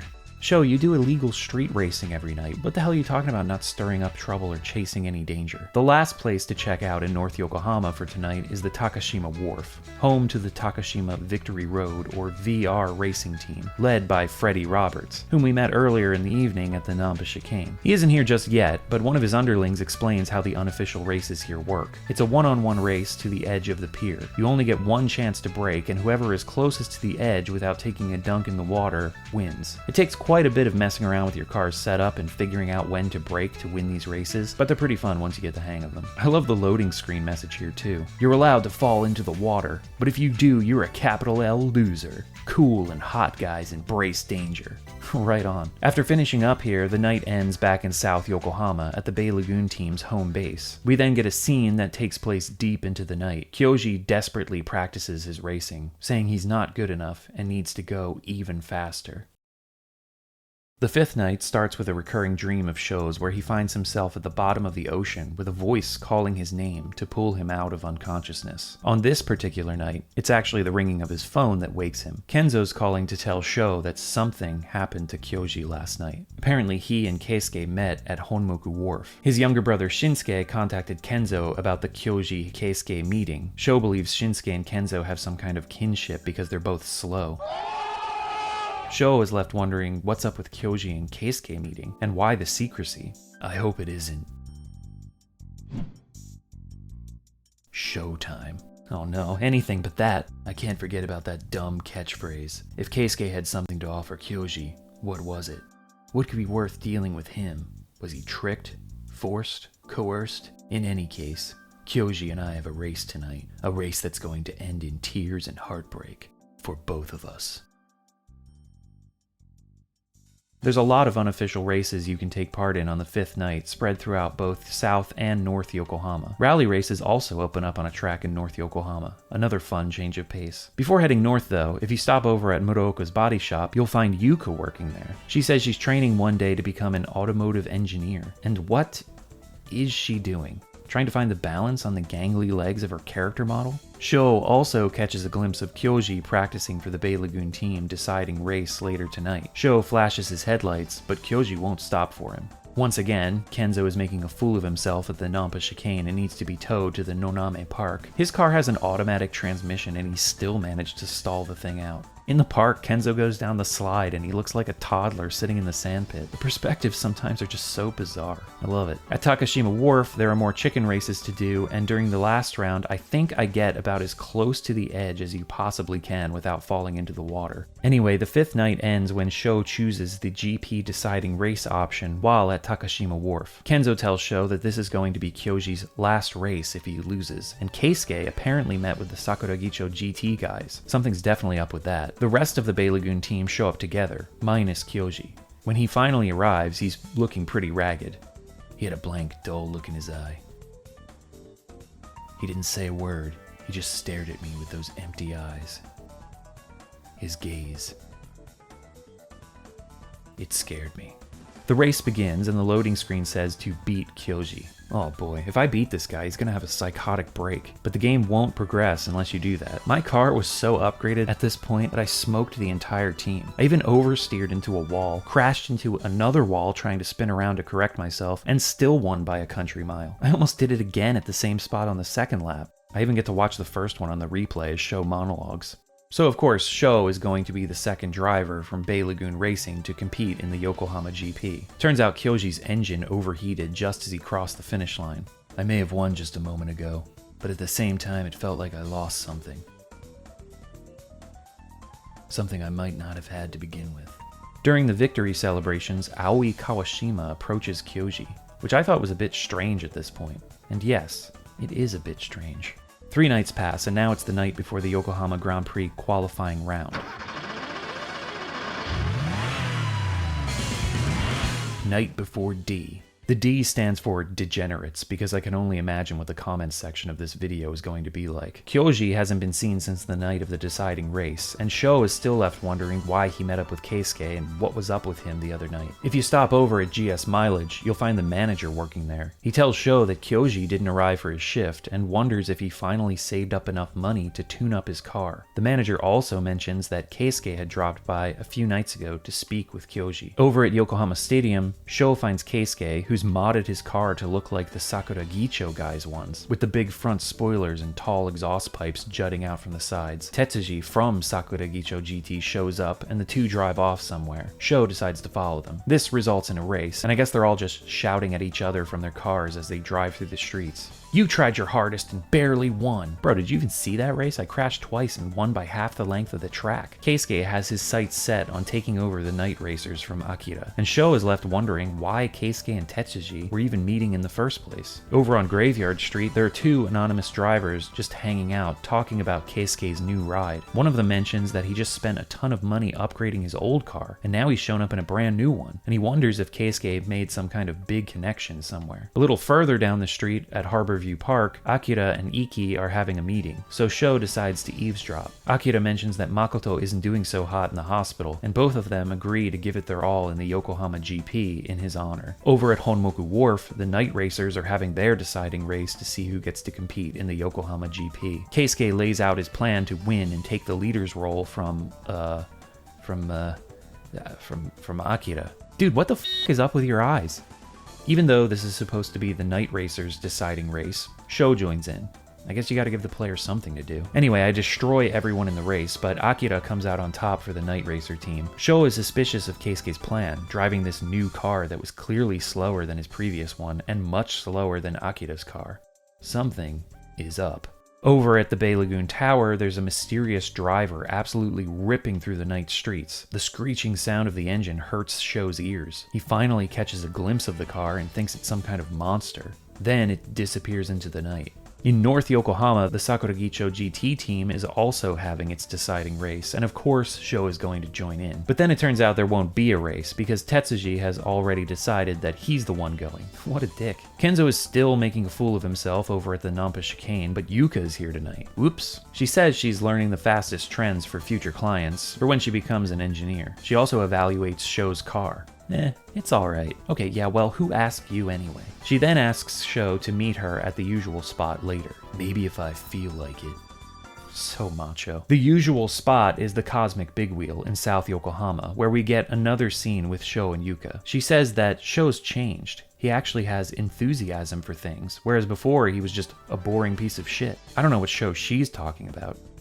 There's some info you can pick up if you head over to Johnny's Cafe. A couple of people are talking about a rumor that Keisuke messed with Makoto's car just before the race with Sho. Considering what we know about Keisuke and the things he's already done, this comes as no surprise. At the end of the night, Sho gets a call from Kyoji, and dude has lost his freaking mind. He talks about hearing the voice calling to him, before abruptly hanging up. Then Sho is flashed by high beams as a car races up behind him. Sho follows and realizes that this is the car he saw driving around Bay Lagoon Tower in the darkness the night before. The car stops and Sho meets up with Kyoji, whose face is all sunken like he's been on a bender for the last week. God, it's actually scary. He's babbling about how he understands why his brother raced. He also warns Sho that the voice will find him one day. Then he begs Sho for one more race while he's still the friend he knows. Soon the voice will come. Sho mentions that he's seen this look before, but where? We haven't seen anyone like this up until now. It's a strange line. Sho has to race Kyoji in his monster car. The loading screen says it all. There's no going back. Those innocent days when we savored trite fun are over. This race takes place in a murky darkness that makes it difficult to see. There's no way to keep up with Kyoji. I think even if you've grinded and found all the best parts you can up until this point in the game, it's still impossible to win this race. That horrifying car, it was a monster machine, driven by a crazy driver. Kyoji slips off into the darkness and Sho is left alone, wondering what could have happened to his friend. There's not much time to ponder all of this though, because the Yokohama GP qualifying round has begun. The participants are introduced and you get a chance to practice this circuit, since it's a special course that's only seen during certain events in the game. This one is going to put your driving to the test, as there are several tricky sections and this goddamn hairpin that I could never seem to get right, no matter how many times I drove this track. After some practice runs, it's time for the main event. You need to finish in the top 2 to advance the story. You start in the middle of the field, and by the second of 3 laps I had pulled into the lead, though I did drop down to last at one point because of my atrocious driving. After the qualifying, we get a scene inside the shady headquarters of Wantech, giving off heavy Shinra Inc. vibes with the visuals and music here.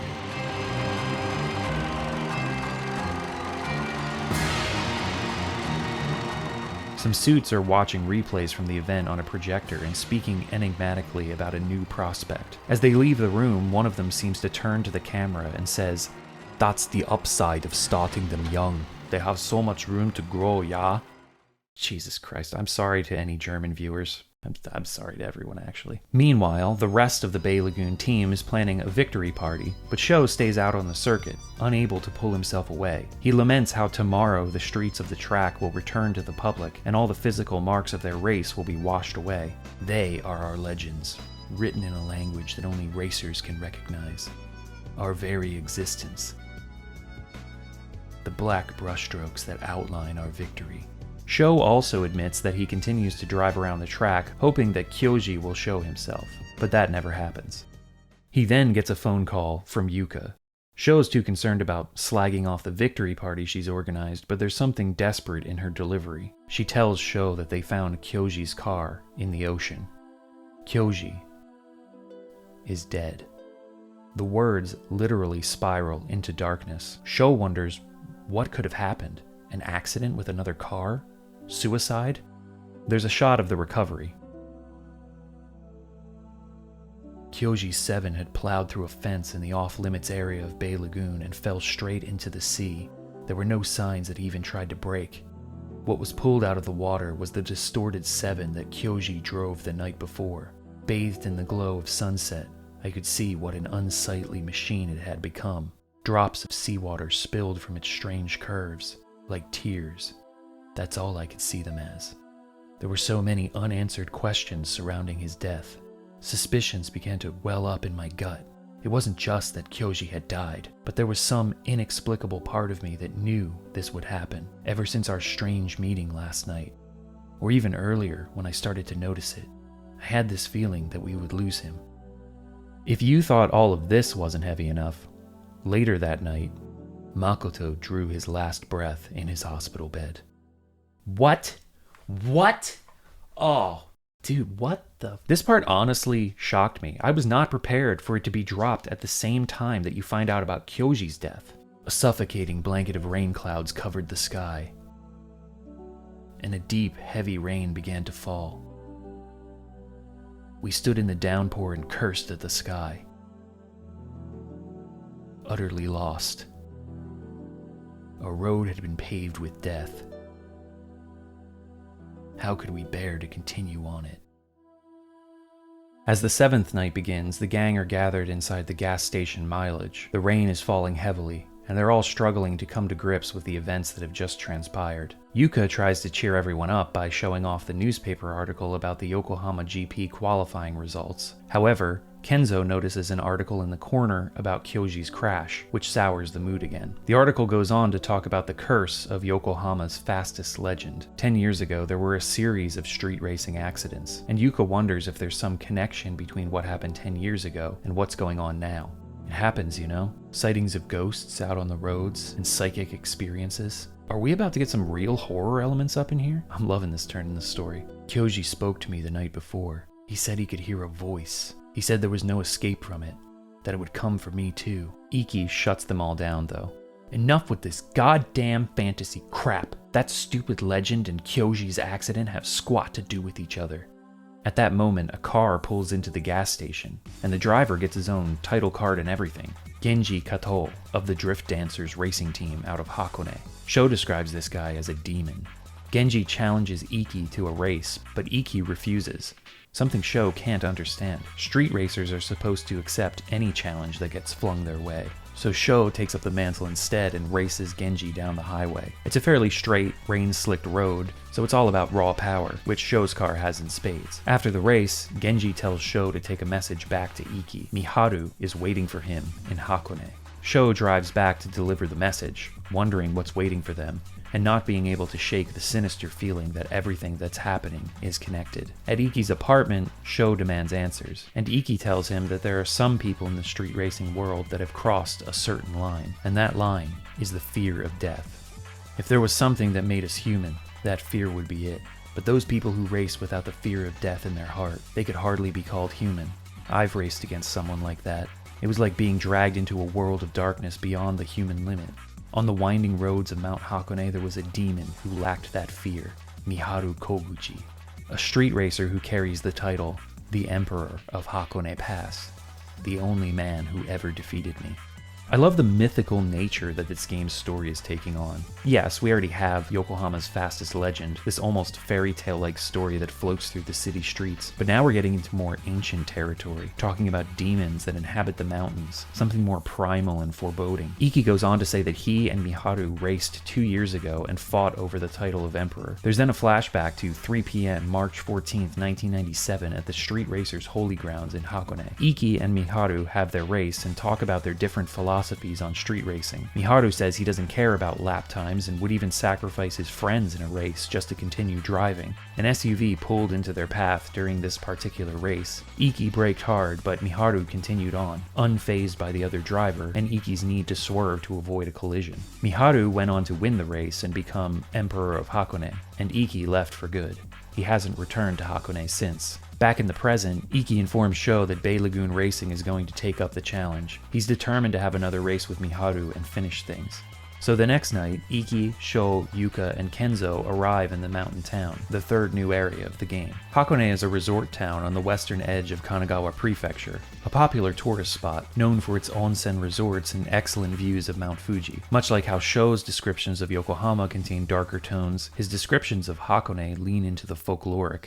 Hakone, a web of mountain passes inhabited by demons.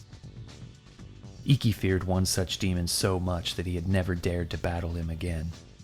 Miharu Koguchi of the Drift Dancers, the Emperor of Hakone. And yet, I can't say I'm convinced.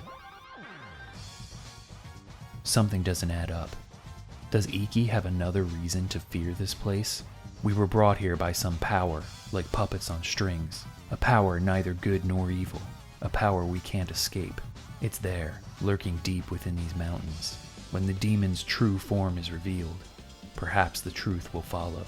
Hakone is made up of 3 main roads, and the street racing encounters that take place on them vary from easy, normal, to hard, depending on which road you're on. These are toge battles, either uphill or downhill, again depending which way you're facing when you initiate the encounter. We've entered full Initial D territory here. Your drifting skills will be put to the ultimate test, but there's some good equipment to be stolen off of opponents or bought from the tune shop here that can help with braking and suspension to make these courses easier to handle. This is also the first time in the game where we see the word hashiri, which is what Japanese street racers call themselves. It's the first time we're seeing it in the English script, but it's all over the Japanese one from the very beginning of the game. I like how the translation waited until here to drop it though, because there's a place in Hakone called the Hashiria's Holy Ground, so it makes the whole thing feel more mythical. After driving around and getting used to the different courses, the first stop in the story is Tune Shop Windy. I think this is pronounced windy. Makes more sense than windy, what with all the winding roads and all. Oh Jesus, we really are in horror territory. The tune shop is owned by the legendary tuner Kunitaro Takahashi, KT as he's affectionately known. He's busy right now, but this is his apprentice, Ryo Yamazaki, another member of the Drift Dancers. We'll have to wait until later to meet up with KT. On the top of one of the mountain roads, at Hashiria's holy place, the team comes face to face with Miharu. After a short conversation with Iki, he suggests an uphill team battle to warm up, and then a one-on-one downhill race with Iki. The team battle doesn't really matter. You can finish wherever and the story will continue. The real reason we're here is the rematch between Miharu and Iki. 2 demons lined up on the starting line. The sound of their engines heralded the changing winds of destiny. So begins the downhill battle between Iki Fujisawa's RS-2000 Turbo and Miharu Koguchi's X-1800 Special. Iki and Miharu wax philosophical about their differing views on racing, Miharu more focused on the act of driving, and Iki feeling like he can understand other people's souls from the way they race. Miharu revels in the loneliness, but Iki says he's never felt alone while racing. In the end, Iki wins, and Miharu comments that he's entered a realm of speed that even he can't keep up with. The 2 rivals finally put their past to rest, as Miharu says he'll come to the Yokohama GP Championship round to watch Iki race. Before parting, Miharu mentions someone named Manabu, who had previously quit racing, but has recently been seen out on the roads again. He says Manabu will be around later tonight. Thus, we enter the first extended night with the 8th Midnight. There are only 2 of these special sub-chapters in the game. The first is on this night, and the second is actually the next night. We pick up from Hashiria's holy place. Sho has decided that he wants to become his own racer and get out from underneath Iki's shadow. The first stop is Tune Shop Windy again, where we meet Kunitaro Takahashi. First of all, the music in this scene is awesome. Second, this horror movie scramble up to the screen by Kunitaro is terrifying. KT says he and Sho can't have a chat until they've had a race, and at least the replay on this one doesn't look so bad as he and KT talk. But actually, KT doesn't have anything to say right now. He tells Sho to come back later with Iki.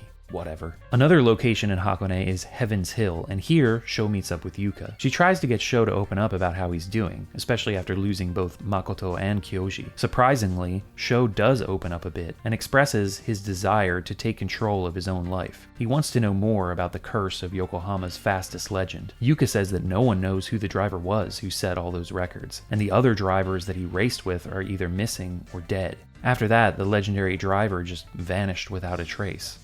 Sho feels like there must be someone, anyone out there who has a connection to those events, a source of the curse. And Yuka wonders if the source is even a person. She brings up the Bay Lagoon Tower construction project and the mysterious accidents that halted it. Bay Lagoon has a dark and mysterious history. Anything could happen there. Sho asks Yuka if she's noticed that Iki's been acting suspicious, refusing to race, keeping things hidden, dragging them all out to Hakone. Yuka tells Sho that if Iki wins the Yokohama GP, he may be able to become a pro driver. Apparently Wantec, the Grand Prix organizers, are putting together a team of the world's best drivers. There have also been rumors circulating about Wantec's D project. This could be another reference to Initial D. Project D was a racing team put together by Ryosuke Ishikawa in the series, but Project D didn't show up in the Initial D anime until 4th Stage, which came out in 2004, well after Racing Lagoon's release. I don't know if the manga was up to this story arc by 1998, early 1999, when the devs at Square were working on Racing Lagoon. And can we talk about Ryosuke Ishikawa for a second? Why the hell does his character model change in every single season of Initial D? Each season has slightly different staff, and everyone seemed like they were on steroids in Season 2. But Ryosuke is almost completely unrecognizable at times, to the point where I didn't even know who he was when he was reintroduced in certain seasons. What's up with that? Anyway, sorry, back to Racing Lagoon.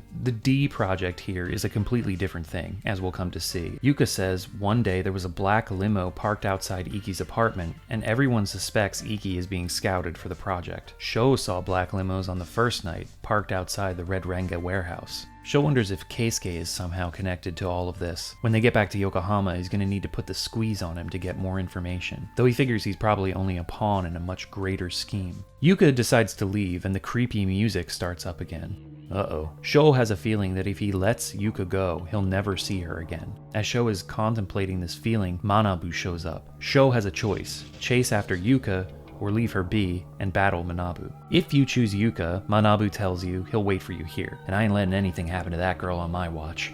At the toll booth at the bottom of the mountain, Sho finds Yuka unharmed with Kenzo. He tells them to head back to Yokohama together and to keep an eye on each other. Then he drives back to Heaven's Hill. Manabu and Sho battle, but halfway through the race, Iki shows up and shows up Sho. Damn! After the race, Manabu and Iki meet again. Manabu warns Iki to forget about the fastest legend and come back to Hakone. Iki says it was Manabu who told him about the fastest legend in the first place, and he's in too deep to just leave now. Iki then starts to break down. He wants to know more about the legend and reveals that he's hearing the voice. It's wormed its way inside my head and it won't stop whispering to me. Its horrible words keep echoing in my mind. Manabu says there never was a fastest legend, that Iki should just forget about it. But he's only saying it to try to get Iki to pull himself back together. Afterwards, Iki and Sho drive back to Toon Shop Windy. Sho is left wondering about Iki's mention of the voice, and remembers how Kyoji mentioned hearing it too. At the Toon Shop, Iki talks to KT briefly before disappearing into the night. KT then presents Sho with a gift from Iki, a full-spec race car for him to use in the Yokohama GP Championship round. Sho doesn't understand why Iki would do any of this for him. During a drive together along the mountain roads, KT fills in more details about Yokohama's fastest legend. Apparently, there was a racer with an outrageously tuned Zeta 3000. He utters the phrase, Diablo tune. They say that Zeta 3000 was possessed by a demon. They probably weren't too far off. Those cars and the demons that drive them have this sickly black aura to them. That terrifying car, it was a Diablo Zeta 3000. Every racer who touched that black magic wound up dead in a freak accident. As if the Diablo Zeta 3000 had dragged them down with its dark powers. KT mentions that Iki showed him pictures of Kyoji's car being dredged up from the ocean. The car had been Diablo tuned. These types of cars hadn't been seen for 10 years, but now they're back. KT reveals that he was the one who invented the Diablo tuning technique. He built the race car that Sho's just been given to compete against the Diablo tuned vehicles. A kind of light versus dark thing going on here. KT says a part of himself can rest in peace if Sho makes it to the podium with that car, and he warns that there could be a Diablo tuned car competing in the Yokohama Grand Prix. Then he gives Sho a pep talk. This is how they all prepare for a big race. Hold in all those emotions inside you, and then blammo! Let it explode all over the streets, prune juice style. God, that's disgusting. Anyway, KT says Sho should win the race and then come back here to Hakone. Once you start racing at the Grand Prix level, you'll start to see the other side of speed. If you're not careful, it'll whisk you away. It will call to you with its voice and lure you into its unseen darkness. If you ever start hearing it, try to remember my warning. The people you shared a promise with will be waiting for you to earn that victory. They're the ones you can count on to always have your back.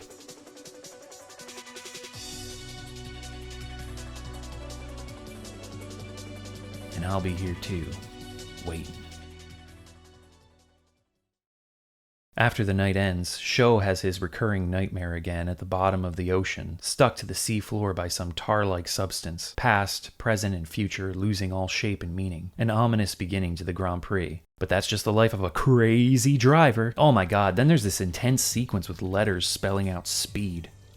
Let me feel it. Grant me speed. I hear it calling.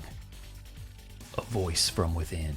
Oh no, Sho, don't listen to it, man. Jesus Christ, now Sho is hearing the voice. We'll have to set all that aside for now, though. The Yokohama Grand Prix is about to begin.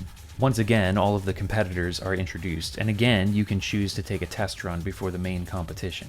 Recommended since you're driving a car that isn't yours. The race car has much better grip than Sho's normal car. You need to finish second or higher just like in the qualifier, but I managed to pull a gap on the field and finish first after a couple of laps. The gang is all celebrating at Club Glumslum in South Yokohama.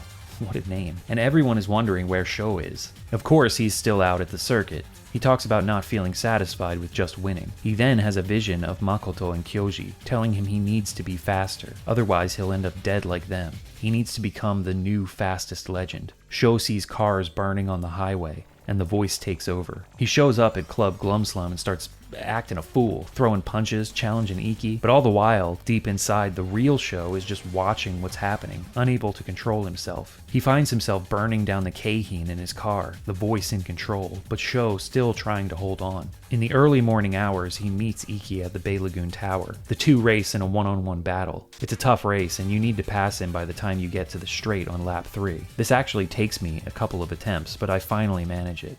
And just like with Makoto, Iki's car ends up in a heap on the side of the road. As Sho stares stunned at Iki's body on the pavement, the voice tells him, "Well done. A fine victory." As Sho takes Iki in his arms, Iki actually feels relieved that he can't hear the voice anymore. "I was so scared. No matter how fast I raced, I could never escape it. It chased me wherever I ran, wherever I hid. It would never stop. I was so afraid there would be no one who would catch up to me, to pull me away from it." Iki says it's over for Sho. He knows that Sho hears the voice now too. Iki started hearing it the night Kyoji died, and since then he'd been its target. "It told me if I was fast enough, that if I won enough, it would be over. I believed it. I just wanted it to be gone. I just wanted the team to be safe. I'm sorry, Sho." "That's loser talk. You're cool. You're strong." Sorry, those lines just kind of undercut the mood here. But yeah, Sho is trying to hold it together, watching Iki smile as he loses consciousness. The voice then talks about its status as fastest legend, how everyone would watch on with fear in their eyes as it raced. A phone call comes through. Yuka tells Sho that Iki has been rushed to the hospital. It's unclear exactly what happened after the crash, but Sho has run off somewhere. He throws his phone into the ocean and leaves. He's then confronted by the voice, an evil version of himself. In this sequence, you can ask the voice a bunch of questions, though it doesn't offer up any solid answers at this point. It does tell Sho that it's been with him since the very beginning, whatever that means. The voice tries to leave, but Sho asks one more question before it goes. "Did you kill my friends?" "I killed them," it answers. The next night, the voice has gone away, and Sho is back in control, but he's losing track of time. Feels like he only has a loose grip on reality. He wonders if the voice is capable of jumping between people's minds. All Sho can do is head back to Hakone. KT had told him to return when the Yokohama GP ended. It's the only lead he has. South Yokohama, our home, our street. The starting line for this sordid story. Our own twisted legend of speed. On these streets we thought we called home. With its thousands of people living thousands of lives, I found myself feeling alone.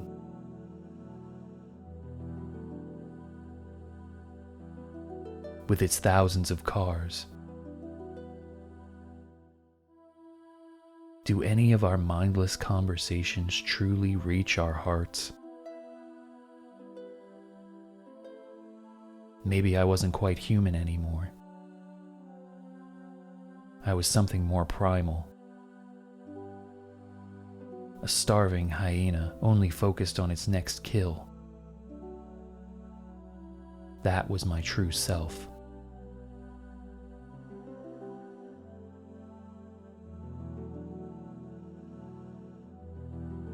Sho begins the 9th night in South Yokohama with this melancholy song as the background track to drive around the streets.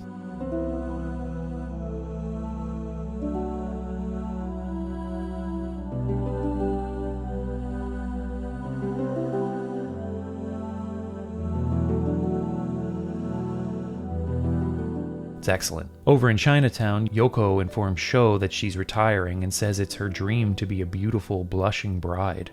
With those eyes? Sho mentions that a lot of the ladies from the Motomachi Queens migrated to North Yokohama when the highway opened. End of an era. Near Bay Lagoon Tower, where only bad stuff happens, Sho meets Gamo Kusunoki of the C1 Roadstars, a racing team from Tokyo. Gamo states his intention to take over Yokohama and says to come to the Daikoku parking area to take on his challenge. This unlocks the final area of the game, the C1 highway, which can be accessed by driving west on the Yokohama Expressway. This place is admittedly kind of boring. I don't like the highway courses, as they're mostly just straight lines with slight curves. Luckily though, you can avoid most encounters here by driving under 100 kph. To make up for it being kind of a lackluster area, the BGM is funky as hell.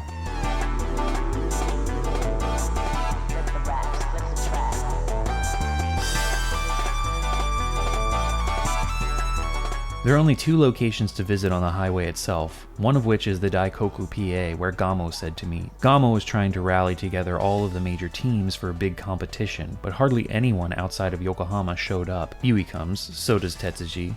Nanako arrives in her slammin' outfit, and Keisuke is here. You can compete in Gymkhana races. These are low-speed, obstacle course style events with tight cornering and little room to make passes. It sucks, I hated these. No matter your setup, the cars can't handle well enough to make it through these courses without banging all around. Afterwards, Sho overhears a conversation between Keisuke and Gamo. Keisuke reveals that his car has been Diablo-tuned, and Gamo just kind of slides away. Like, I don't want any part of this. Keisuke then notices Sho and asks him if he's up for a race. Even if you accept the challenge, Keisuke just laughs and says he's not giving Sho the privilege of seeing his magnificent Diablo-tuned ride. Okay then. In North Yokohama, if we stop by Takashima Wharf, we find 2 black limos parked there. The suits from Wantech are trying to recruit Freddy for their D project, tempting him to become one of their drivers. There's a guy with a British dialect, and I think the other dude is supposed to be Italian. Freddy refuses their eloquent European advances with his brusque American frontiersman vernacular. The Fredster is not interested. The conversation breaks down after that, ending in this pointed threat from Mario here, which I thought would be appropriate to render through an AI-generated Mario voice. You'll be eating your finger-licking chicken in a hell. Oh god, that's terrible. So anyway, these two f*** off into the night, and it's about time Sho heads to Hakone to get more info on what the hell is going on. Up on Heaven's Hill, Manabu and Miharu are battling it out. Sho figures they must have heard about Iki's crash and are working through their emotions the only way they know how. Sho follows them to the top of the mountain to Hashiria's holy place and challenges Miharu to a battle. Racing against Sho, Miharu finally understands what Iki said about never feeling alone while racing. He also mentions that Sho seems to be racing for his life. After that, the voice takes over, going on about reveling in speed as my replay shows me crashing into the barriers in pretty much every shot. Manabu appears and Sho gets a rematch. The voice starts off mocking Iki for being a pretender, someone who could never achieve the title of fastest legend. But Manabu has more important things to get off his chest than the whole fastest legend deal. He's dying. He left behind the fastest legend and spends his days in Hakone racing. He just wants to die doing what he loves. After their race, Manabu says that the ones from 10 years ago who couldn't let go of the legend have all died. Something we already knew, but here Manabu reveals that they weren't just freak accidents. Those other drivers were murdered. Manabu doesn't know for sure, but he believes the one they called the fastest legend is responsible for their deaths. Sho, or the voice, wants to know where it can find the driver who raced against the fastest legend and survived. For those answers, Sho will have to travel to Hokkaido to uncover the truth behind Diablo Tune. At this point, Sho can't discern between the voice and himself and has no idea who's really in control of his body. The voice says that it is Sho, and we get another sequence where we get to ask the voice questions, but once again, all we're given is ellipses and static in response. Through their one-sided conversation, Sho figures that the voice has been jumping from driver to driver, trying to find someone talented enough to carry it to the answers it seeks. Sho vows that he'll kill the voice if he has to stop it from possessing anyone else. Sho's next destination is Hokkaido, but on his way, he's boxed in by the C1 Roadsters. Gamo, their leader, has placed the blame on him for their reputation taking a dive after no one showed up to their meetup earlier in the night. So you have to race these idiots to be able to leave. Nice shot of Tokyo Tower here on the side of the highway. After the race, Gamo says that beating Sho is the only way he'll get a chance to become a driver and get his own Diablo-tuned machine. So apparently he's taken up with Keisuke and has been talking to the Wantech suits as well. Just then, a new driver named Choji Todoroki appears. This is the former leader of the C1 Roadstars. He says that Sho reminds him of the fastest legend from 10 years ago, and reveals that the whole fifth gear around the Tama River corner stunt happened during his race with the legendary driver. 1 week after that, the driver and Choji had another race, but this time, the legend died on a simple, straight road. The details are murky, but the car's speed was unimaginable, and he vanished right in front of Choji's eyes. Further down the road, the legend and several other cars in that race were involved in a crash. There's a shot very similar to an image we've seen before, the one Sho sees in his nightmares, of cars burning on the highway. Choji was way behind their pace and pulled up to the crash site after it all went down. The last thing he remembers is being whacked with a pipe. Choji says that it all feels like a dream. None of them understood the consequences of their racing. He asks Sho for a race and says that if he starts to remember things, to reconsider what he's doing. Choji's slow SUV is no match for Sho's souped-up machine, and during the replay, Choji laments how so many of his friends died racing against the fastest legend. The sexy allure of street racing had blinded us to how cheap and shallow those times were. A reflection on their selfish actions, but once again, 10 years ago was in the bubble economy, so another piece of commentary on those times as well. Those glory days never again return to us. All you'll be left with is an empty shell of memories.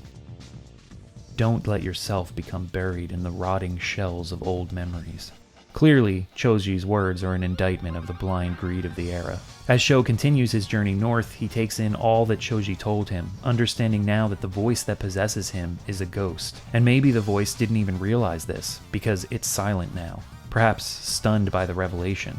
Sho drives day and night, unsure of how much time has passed since he left Yokohama, feeling like he's driving on a Mobius strip. I mean, if he drove straight through and took the ferry from Oma to Hakodate, it would take like 14 hours. Just over half a day. I mean, Japan's not that big, but let's not break the dreamlike atmosphere this game is trying to paint here. That may even be the point, that it hasn't been days, but Sho's mind is so clouded that he doesn't even realize not even a day has passed.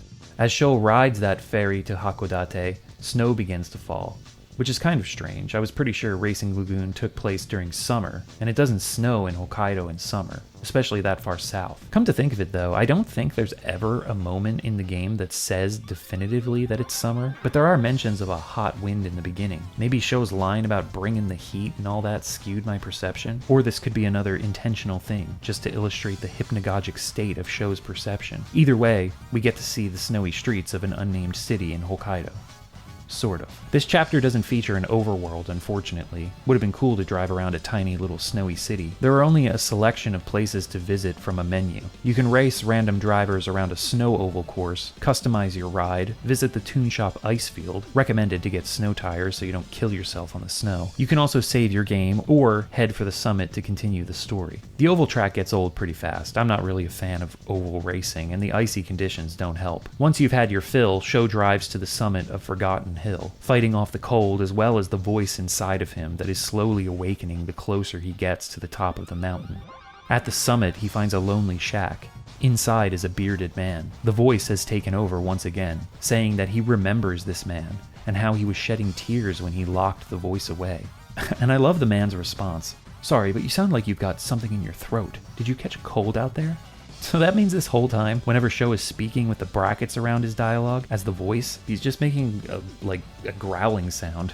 I don't know. That's so funny to me. And he's just like, out of frustration. Before much of anything can happen here, cars pull up outside, and the bearded man claims that Sho was followed. He hands over a disc and says that he's been waiting 10 years for him to return, for him to be healed of what we did to you. So this guy actually did recognize Sho? Or he recognized the voice? The bearded man talks about how he kept Sho, or the voice, alive, which was the least he could do to try to make amends. It's not clear at all yet what's happening here. The voice goes full psycho and says all it wants is to kill this man, but it seems like the guy still can't understand it because he doesn't even react to the threat. So Sho may just be standing here growling incoherently, which is crazy. They've run out of time though, so the bearded man shoves the disc into Sho's hand and they make their getaway down the mountain. Sho and the man are being pursued by 2 Diablo-tuned cars, and it's a pretty intense downhill drive, because at certain points there are no guardrails and you can fall right off the edge. Oh, come on, I stayed on the course that time. Anyway, once you make it to the bottom, the suits in the Diablo-tuned machines have cornered the bearded man, and Heidel Schneider, our Heidegger-sounding friend from the boardroom earlier, shoots him dead in the snow. Once again, we get a sequence where Sho can ask questions to the voice, and once again, it doesn't answer. Sho returns to Yokohama with now even more questions. Who was that bearded man? Why did the suits kill him? What's on the disc that he's been given? As Sho drives, a voice comes through the radio. But not the voice. No, this time, it's the Wantek suits telling him they want to put him in the seat of a Diablo-tuned car. The Brit and the Italian appear before him, and we finally get their names. John Truth and Forza Rush.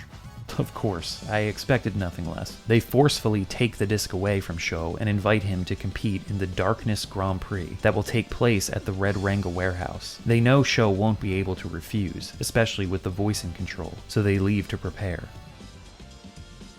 The next night, even though they invited Sho to compete in the Darkness GP, he still needs to go through a race to get into the event. At Spencer's test course in South Yokohama, Sho finds Schneider waiting for him. He's in charge of the Grand Prix as well as the D Project. Sho needs to beat him in this race to secure his spot in the Darkness GP. It's a tough race, because not only is Schneider himself rapid, but the other cars in the race are also really quick. You basically need to make no mistakes to win this. Unless, of course, you've grinded your car's power into oblivion, but at this point you should know that's an exception for any race. And that's all there is to this night. Once you win the race around the test circuit, you're immediately thrust into the Darkness GP. The course is the Yokohama GP circuit in North Yokohama from earlier. It's just night now, and there's a different starting position. You also need to finish first. Second place won't cut it in this Grand Prix like it did in the Yokohama one. If you lose, you'll be put back out on the streets of South Yokohama, and you can go around doing street racing encounters and participating in unofficial races to try to increase your car's power. Then just return to the Red Ranga area to attempt the GP again. This happened to me a few times. It took about an hour and a half of attempts, grinding other races for upgrades and just getting better at driving this course. The damn hairpin I mentioned earlier was the real sticking point. I couldn't figure out a way through it without using the actual brake button, which I'd never really touched outside of this circuit. I finally managed to win, but even so, it took most of the race to make it into the lead, and then I just had to hold on to it. Winning the Darkness GP grants Sho the Aero Diablo, a Diablo-tuned body part that greatly increases the car's downforce and handling. I thought at first maybe I wasn't supposed to use this part, like it was some kind of cursed item, but no, you can just use it if you want to. We're finally entering the last leg of Racing Lagoon's story, and if you thought things were already off the rails, you ain't seen nothing yet. After the race, Sho remembers the Diablo Zeta. Memories are coming back to him, or back to the voice inside of him. Either way, something is awakening inside Sho. He sees the burning wreckage on the highway, a vision he now knows isn't just a dream. Just then, a knock comes at his window.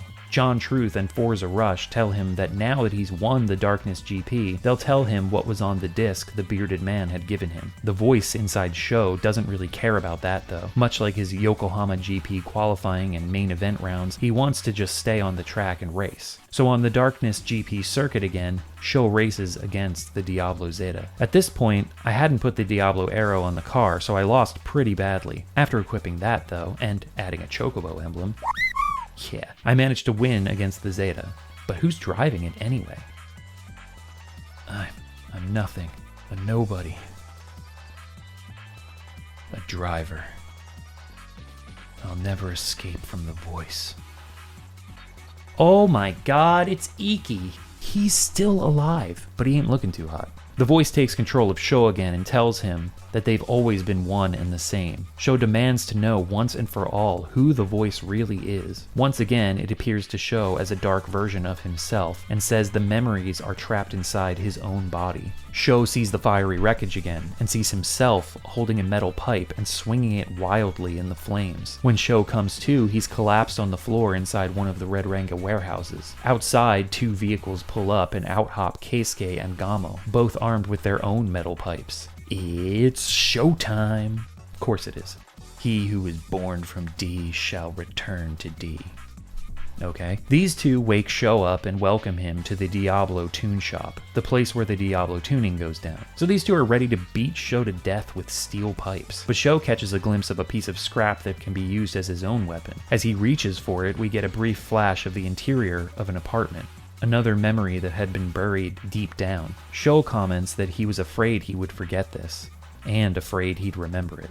In those blinding moments, I guess these three idiots beat each other up with their metal pipes, but the Wantek suits show up and put a stop to the melee. They're taking Sho off somewhere, but he starts to fade before he can even ask where.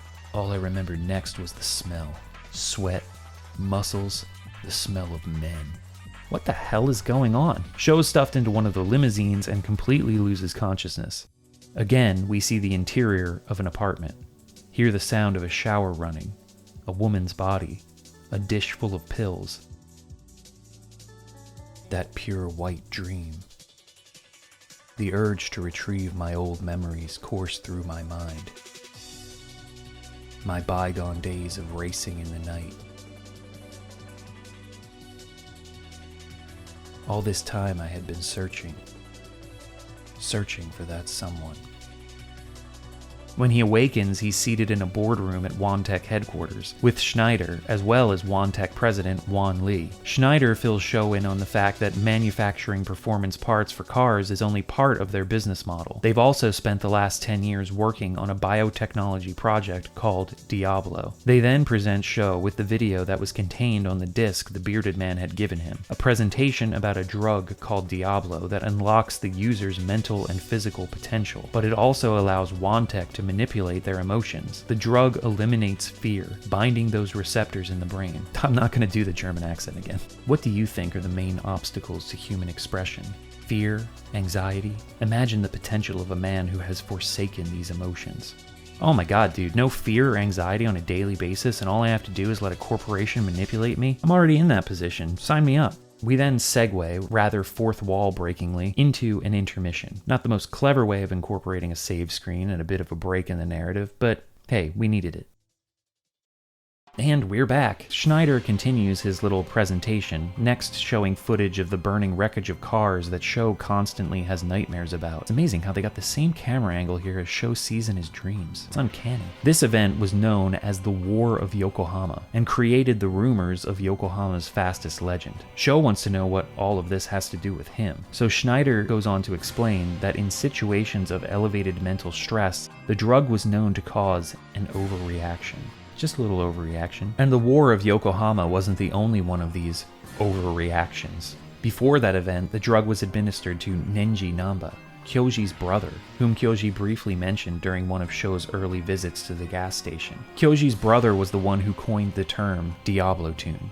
KT created the technique, Nenji gave it a name. However, he died in an accident on an ordinary street corner, not even during a race. This was the first blemish in the Diablo project's testing. Wantech worried that if the truth of this incident got out, it would put the kibosh on Diablo's development. Schneider characterizes Nenji's death as a setback, to which Sho angrily reacts, and Wan Li just sits back smugly puffing his cigar. The incident was covered up quickly by the company, and they accelerated their testing phase of Diablo, selecting a larger number of subjects this time. They chose street racers because they needed subjects that would be under extreme mental stress and could be disposed of at minimal cost. They're just a bunch of hooligans engaged in illegal activities anyway. We then see shots of a prison area, with Schneider's voiceover telling us that these are the true drivers, the street racers who couldn't resist the allure of Diablo tune, granting them the ability to become the fastest legend. They gave each driver doses of Diablo, as well as an imperfect clone of the Diablo Zeta. Schneider then reveals that the story the street racers now all clung to, the legend of Yokohama's fastest, was just a bunch of junkies hopped up on pills driving Diablo-tuned vehicles.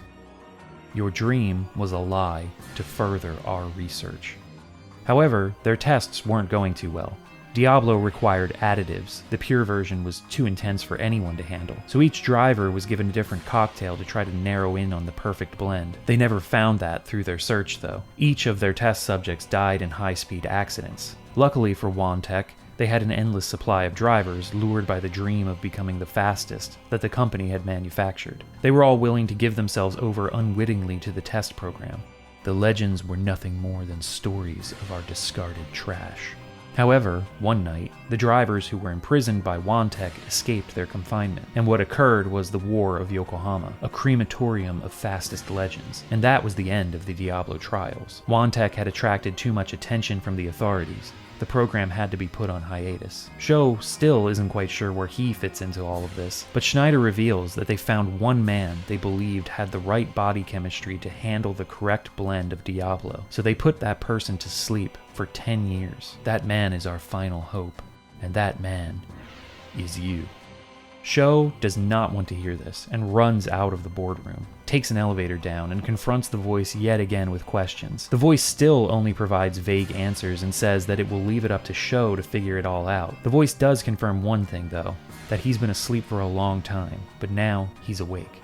So who cares? Sho concludes that he needs proof to convince himself that he is in fact himself. And so we enter the last night, which is not the final night, mind you. That comes later. The last night begins with Sho meeting Kenzo, who's been beaten up, and reveals that Wantek has kidnapped everyone. Kenzo says that they've been taken to Bay Lagoon Tower for a new experiment, but the Wantek thugs told Kenzo he wasn't fit to be one of their test subjects. Sho ends up calling an ambulance. Then you have one last night of freedom to complete any side quests that are still lingering. At this point, along with the Aero Diablo part, you've also got a Diablo paint color that somehow boosts the stats of your car. It's not clear on how it does this, but it says it does in the description, so I slapped that on there. And now Sho has his own fully tuned Diablo machine. Your destination is Bay Lagoon Tower in South Yokohama, the rotten sore on the face of the city. When you arrive, you'll actually meet Nanako. She reveals that she's been working with Wantek since the Yokohama GP. It's been her job to get Sho involved in unofficial races, conditioning him to become the perfect test subject for their final Diablo trial. She informs Sho that once he's reached the rank of Yokohama's fastest legend, he can return to her and basically enter the endgame. This was that gating moment that I was talking about way back in the beginning of the video. At Ancient Bay, you can check your ranking, and you need to complete a certain number of special events and unofficial races to be able to achieve the rank of Yokohama's fastest legend to complete the game. That isn't even the highest rank though. There are 2 more beyond that, and if you've done pretty much everything and managed to achieve the rank of Gale a Moment, that's right, then you'll be treated to a special event during the ending sequence. We'll get to that soon. Heading to Ancient Bay, Sho confronts himself. Instead of the evil-sounding doppelganger that we've been seeing up until this point, the other version of Sho that appears here is gentle. Remember, I was here. I've always been here, watching the seasons change. Time can flow backwards, reality can be transcended. Believe, and it can be done. Memories are the only evidence that we ever existed. Don't let them lie to you. I'll be waiting. We then get a sequence showing the beginning of Bay Lagoon's construction. Not just the tower, but the man-made island itself the city is situated on. After that, you get your title, and like I mentioned earlier, as long as you have Yokohama's fastest legend, Crazy Driver, or Gale a Moment, you can move on to the end of the game. Returning to Nanako, Sho makes his choice to enter the endgame, and somebody places a cloth over its face. Everything turns to white. Nanako asks if she can go home now, since her job is finished, and the Wantek guys knock her out too. Daft cow. Ouch. Sho sort of comes to in the darkness of the limousine. He can tell, at least, that he's being taken somewhere underground before passing out again. He has another dream of being underwater, and we finally understand why he keeps having this recurring dream. This is his experience of awakening from his cryogenic sleep 10 years after being captured by Wantek on the night of the War of Yokohama. They've stuffed Sho back in the same room where his cryo capsule was to help jog his memories. And yeah, they call it D-sleep, because of course they do. Things start to get pretty twisted here. Schneider says that there's another man that's the true owner of Sho's body, and Sho is just a pseudo-consciousness that was manufactured in the upper levels of this person's psyche. So basically, Sho's past self from 10 years ago, who is not really Sho, has been dormant within him. That's the voice he's been hearing all this time. His current personality was constructed during D-sleep, and once the voice, or his past self, fully reawakens, his current self will be reabsorbed into himself. I think my nose is bleeding. We've entered full-on murky sci-fi mumbo-jumbo territory here, but we do get context for that name entry screen way back in the beginning of the game. Starting a new game is this person being awakened from his D-sleep as Sho Akasaki. That also explains why Sho said he had seen someone like Kyoji before, when Kyoji was all ragged on his final nights. He was hopped up on Diablo, and if Sho was around 10 years ago, of course he would have seen that before. It also explains a few other enigmatic comments Sho has made throughout the game. So all of this has been worked into the narrative from the beginning. Doesn't make it any less batshit insane though. The bearded man is shown standing next to Schneider in a flashback from when they put this driver to sleep. The reason Wantek did all of this was because, like they said earlier in the boardroom, they believed they had found the right test subject for Diablo, but they needed time for all of the War of Yokohama bad PR to blow over. If they would have just reawakened this driver without all the de-sleep pseudo-consciousness shenanigans, then they hypothesized that the shock of being awoken 10 years into the future would cause him to take his own life. And like, yeah, they don't really give a shit about him, but if that happened, it would ruin their project that was already facing a 10-year setback. They also reveal that this man, Sho's past self is probably the easiest way to contextualize him, was actually one of their Diablo driver test subjects, but they still don't understand his actions on the War of Yokohama night, and we don't yet know exactly what those actions are because Sho hasn't remembered them yet. In any case, the construct that is Sho, the character we've been playing as this whole time, will soon slip away as the real owner of this person's body reawakens fully. Got all that? I may be repeating some things here, but that's because I'm still coming to grips with all of it myself. And I've played through the game twice and rewatched all the cutscenes while reviewing my footage. Sho starts rocking out, passes out, and the voice reawakens.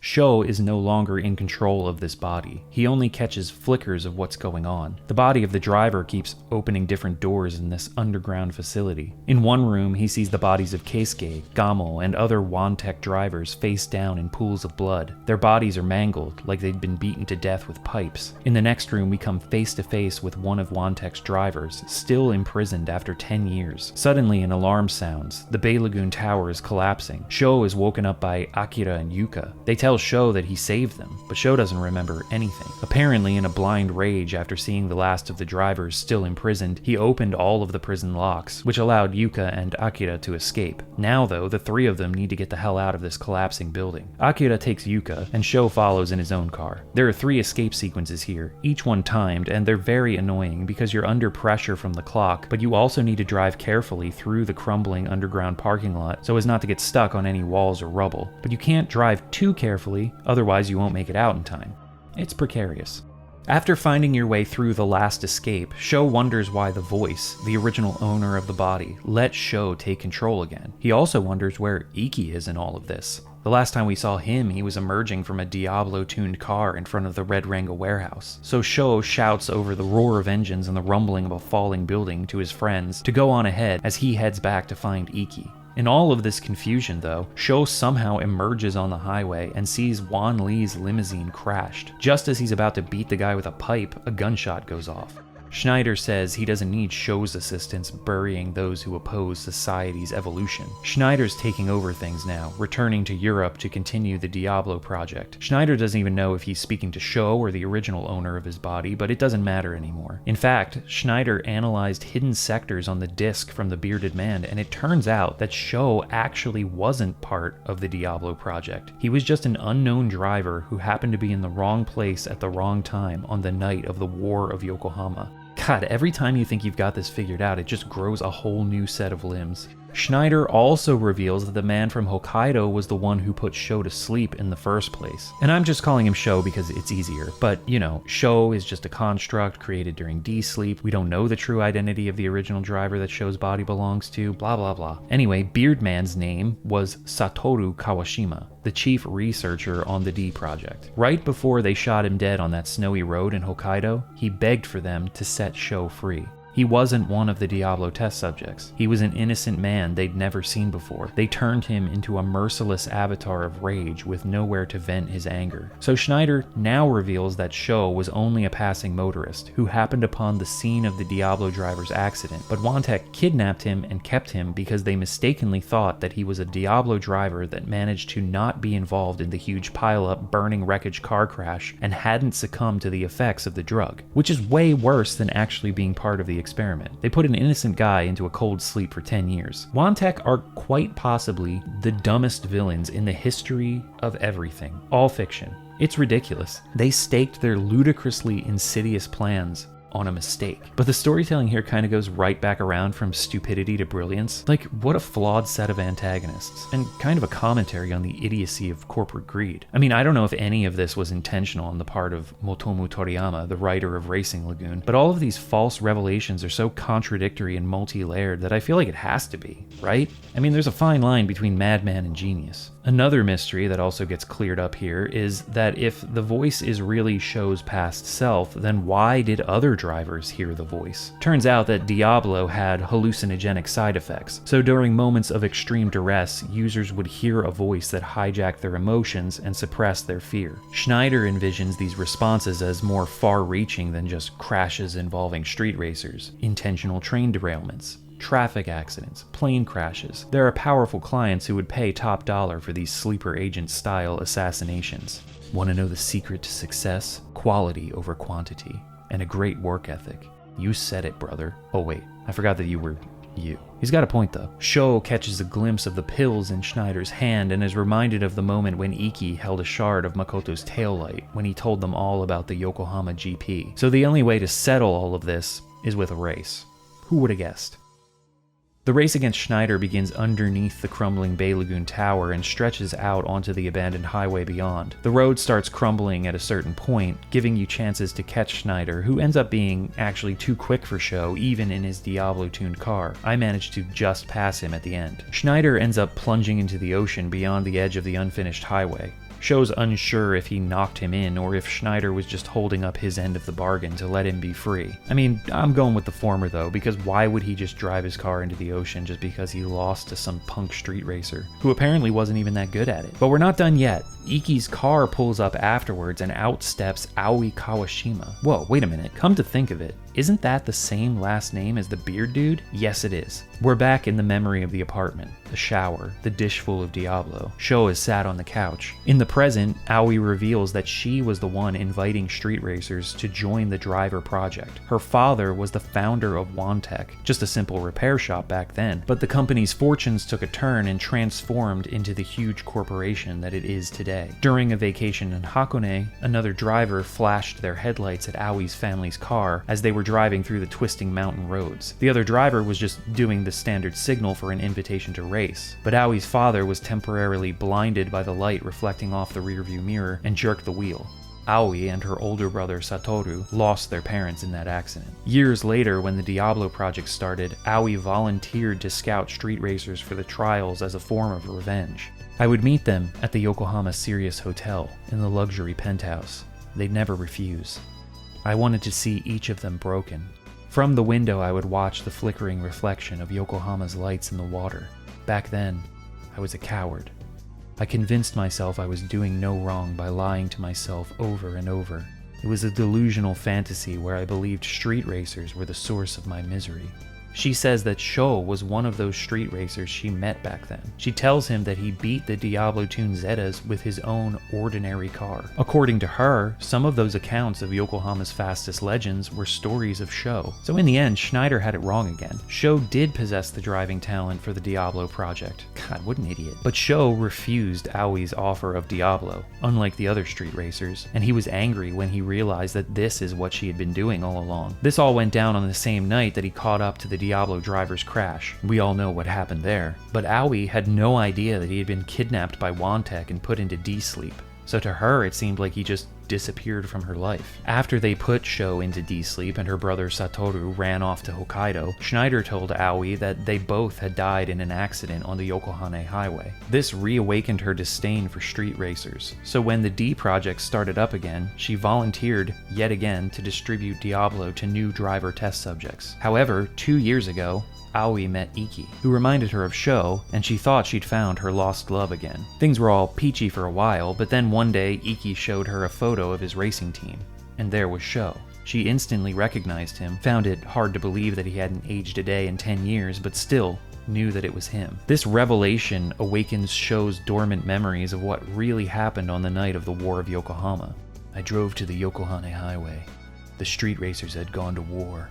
It was the perfect battle stage. Another Initial D reference. Sho says that he was actually out there waiting for the Diablo Zetas to show up. He wasn't just a passing motorist. He was out there on purpose. He was just standing in the middle of the road, so I don't know if the first one tried to avoid him or something, but it scraped the divider and burst into flames, and then the other cars followed suit. Then Sho just started wailing on the cars with his pipe. So Sho basically caused this whole accident, but he justifies it by saying that if he hadn't, every street racer would have been cursed. He needed to somehow put a stop to the Diablo project, sacrificing the few for the many, I suppose. Now you may be wondering, how did Schneider screw all of this up so badly? Well, if you remember, he said he found hidden sectors of the disc that revealed Sho was just a passing motorist, but those were actually put there by Satoru. He felt guilty for putting Sho to sleep, so I guess he put those hidden sectors of dummy data on the disc in the hopes that Wantech would just let Sho be once they found them. Pretty contrived way to go about doing that. Anyway, during Sho's period of D-sleep, the past Sho just kept reliving that night over and over, and it shaped the personality of the voice inside the present Sho, turning it into this bloodthirsty, vengeance-seeking beast.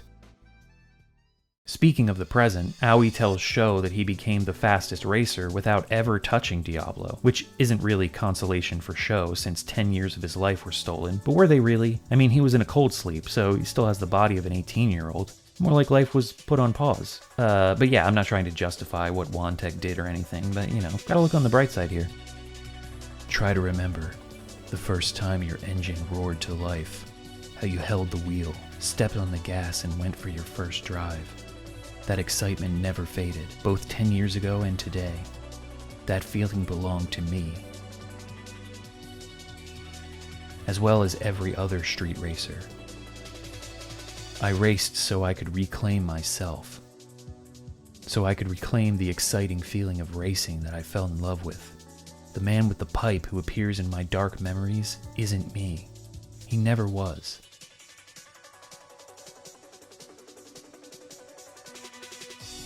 Did that cover everything? Yeah, all I needed to do was race.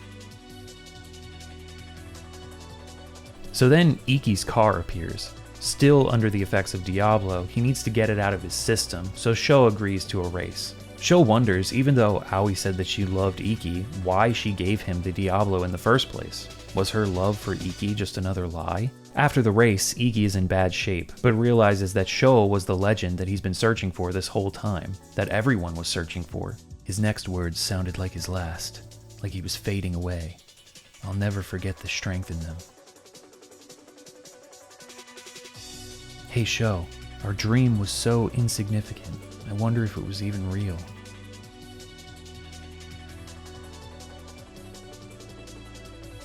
We were chasing a fantasy that scorched the hot summer asphalt. It was more like a mirage.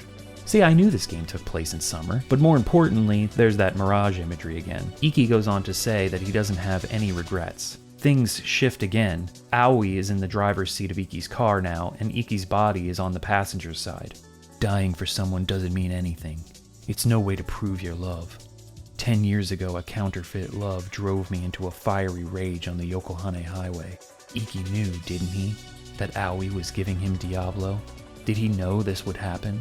The last play of the game. Destruction in the name of twisted love. Time to get my shit in gear. Where the hell do you think you're going? This ends how I say it ends.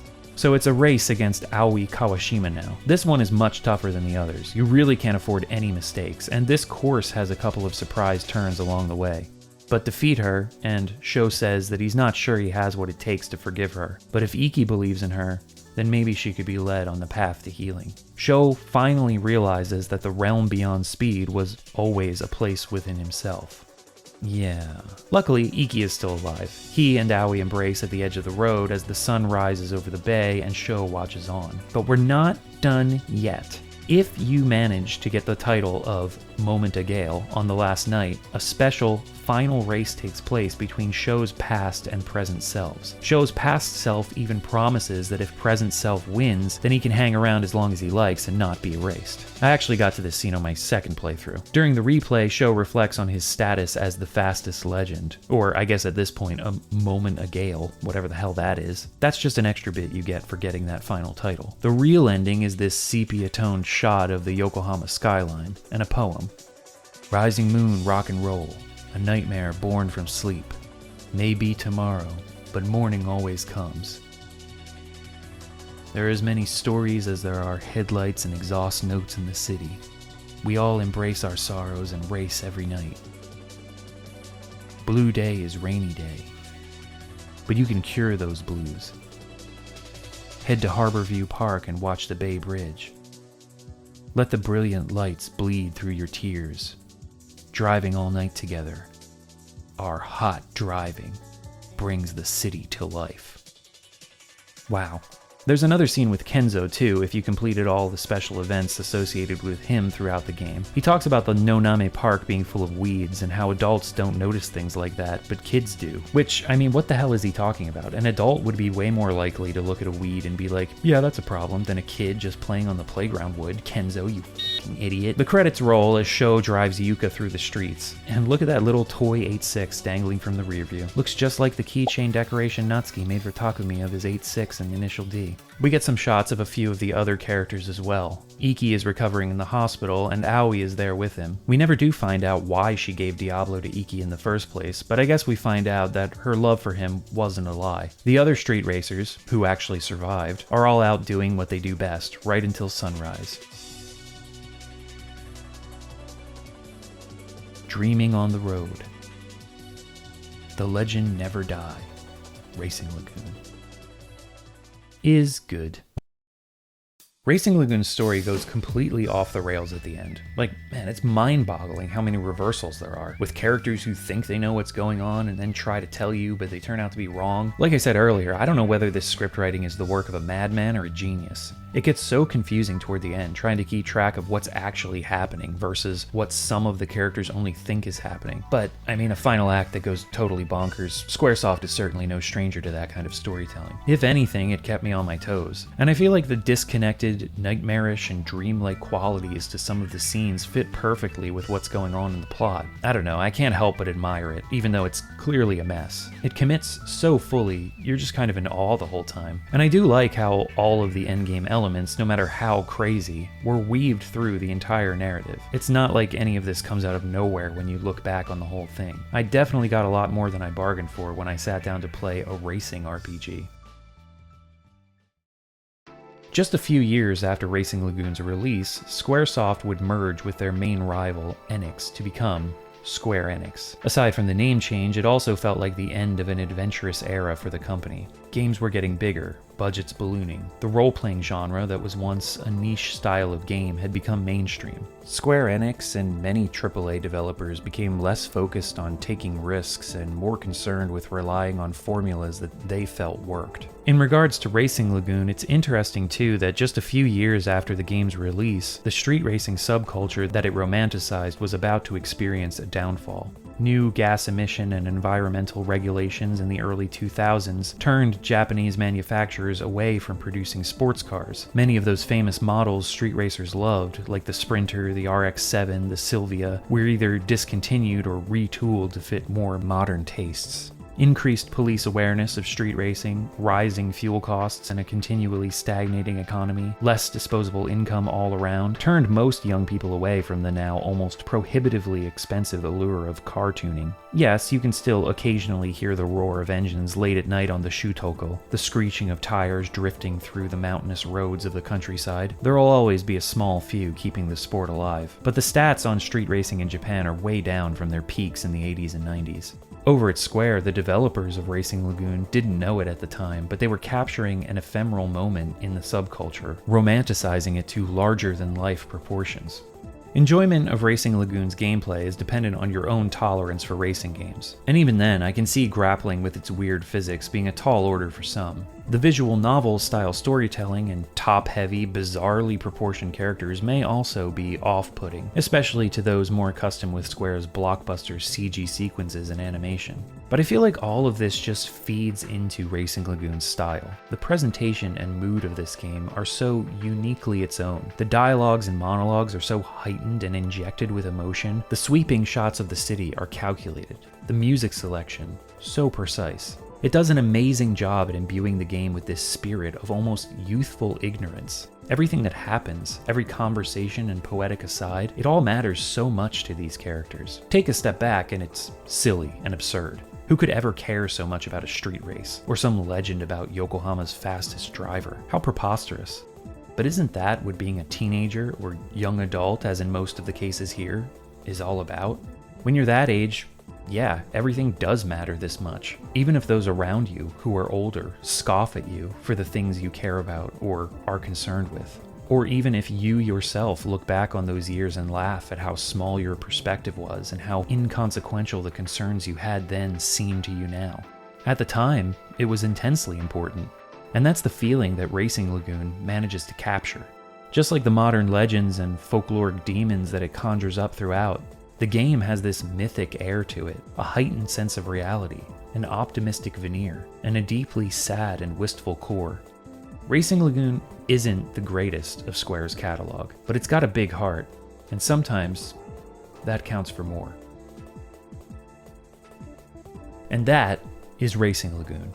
Thank you, really, to anyone who is still watching at this point. I appreciate you very much. This was a monumental undertaking, a huge amount of work making this video, but I also enjoyed it immensely the whole way through, because I love this game, and I really wanted to make something that showed it was more than just that goofy Japanese-only racing RPG that Square did. So, if this video brought you any level of enjoyment, emotion, sleepiness, whatever, please give it a like, share it with a friend, leave a comment, and subscribe to the channel if you haven't.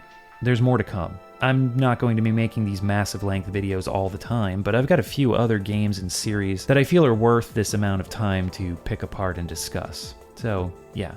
If you really like what I do and want to give a little extra, there's a link to my Patreon in the description, or you can click the join button on the video page to become a YouTube member. Those who support are the Dungeon Dwellers, and they get to watch videos a few days before I make them public on YouTube. They get exclusive updates from me, and they occasionally get to vote in polls on what games I cover next. They're also going to get some bonus videos very soon as well. So you can join them and get all those benefits through either Patreon or YouTube memberships. If you support with $5 or more each month, you also get your name read out loud at the end of videos like these Dungeon Architects. Antichrist Alex, Benifer94, Chaos Arcanum, Dan, Danny Kilpatrick, David Carr, Dirt Possum, Eugene, Glenn Haven, Goats and Goblins, Half HP, High Food Court, Izzy Lexus, J-Bud Airline, Joshua Ayers, Justin Darnell, Kale, Captain Ketchup, Kevin Hanley, Crunk Wizard, Kyowa, Lunar Veil, Meownarchy, Mr. Eater, Nick Wolf, Nom de Guerre, Oh My God Ambasing, Raymond Cox, Rez, Richard Cutting, Richard Sanchez, Shannon Gates, Vinci, and White Like Eyes, as well as these dungeon connoisseurs: Adon, Alberto Amatucci, Alfred Correa, Andy Rahman, Andrew Tovaniti, Angin01, Arrested Rabbit, Oscar Dranzer, Bewildering Avocado, Big Farty Nuts, Bonsai, Bunzo, Churm Slurm, Chiral Spiral, Combo Trigger, Concrete Mascara, Crassus Zero, Crippler Jones, Daniel Talo, David West, Dazed Clockwork, Dika, Deroko, Dungeon Chili, Fangro, Glitterthroat, Hokon Boyum, Harvey Bodega, Indigo Happy, Irregular Rob, Jack Roberts, Gemma, Jet Daddy, Joe Gother, Jolly Bean, Joshua Weber, Lampshader, Liana, Lux Custodes, Mira, Macrophage, Man with Confetti, Michael Oliver, Minced Meat, Mr. Independent, Morgan Osina, Nicholas Polstar, Nito Ree, Noel the Monkey, Old Dead Lemons, Olaf Albine, Please Keep Making Videos, Prime Hunter 95, Prince Goof, Resident Delta, Ribbon Black, Robert Brandon, Roland, S, Sable, Salty Groove, Samurai 85X, Sean, Sensei Wolfman, Shart King, Sean, Sisren, Skyclad Weeb, Slycat, Solar, Sorbet, Spencer Newton, Spodey, T, TCB, True Axiom, Tuesday Twin, TV's Brent, Violet the Insatiable, Warrior Song, Where Am I? Help, Wolfenheim, and Zach Diedrich. Thank you all for your support, and thank you for watching. Really, this was a long one, so if you're still around at this point, drop a comment saying so, because that's awesome. Anyway, I'll catch you all in the next one. Until then, Racing Lagoon. Check it out. Dungeon Chill. Out.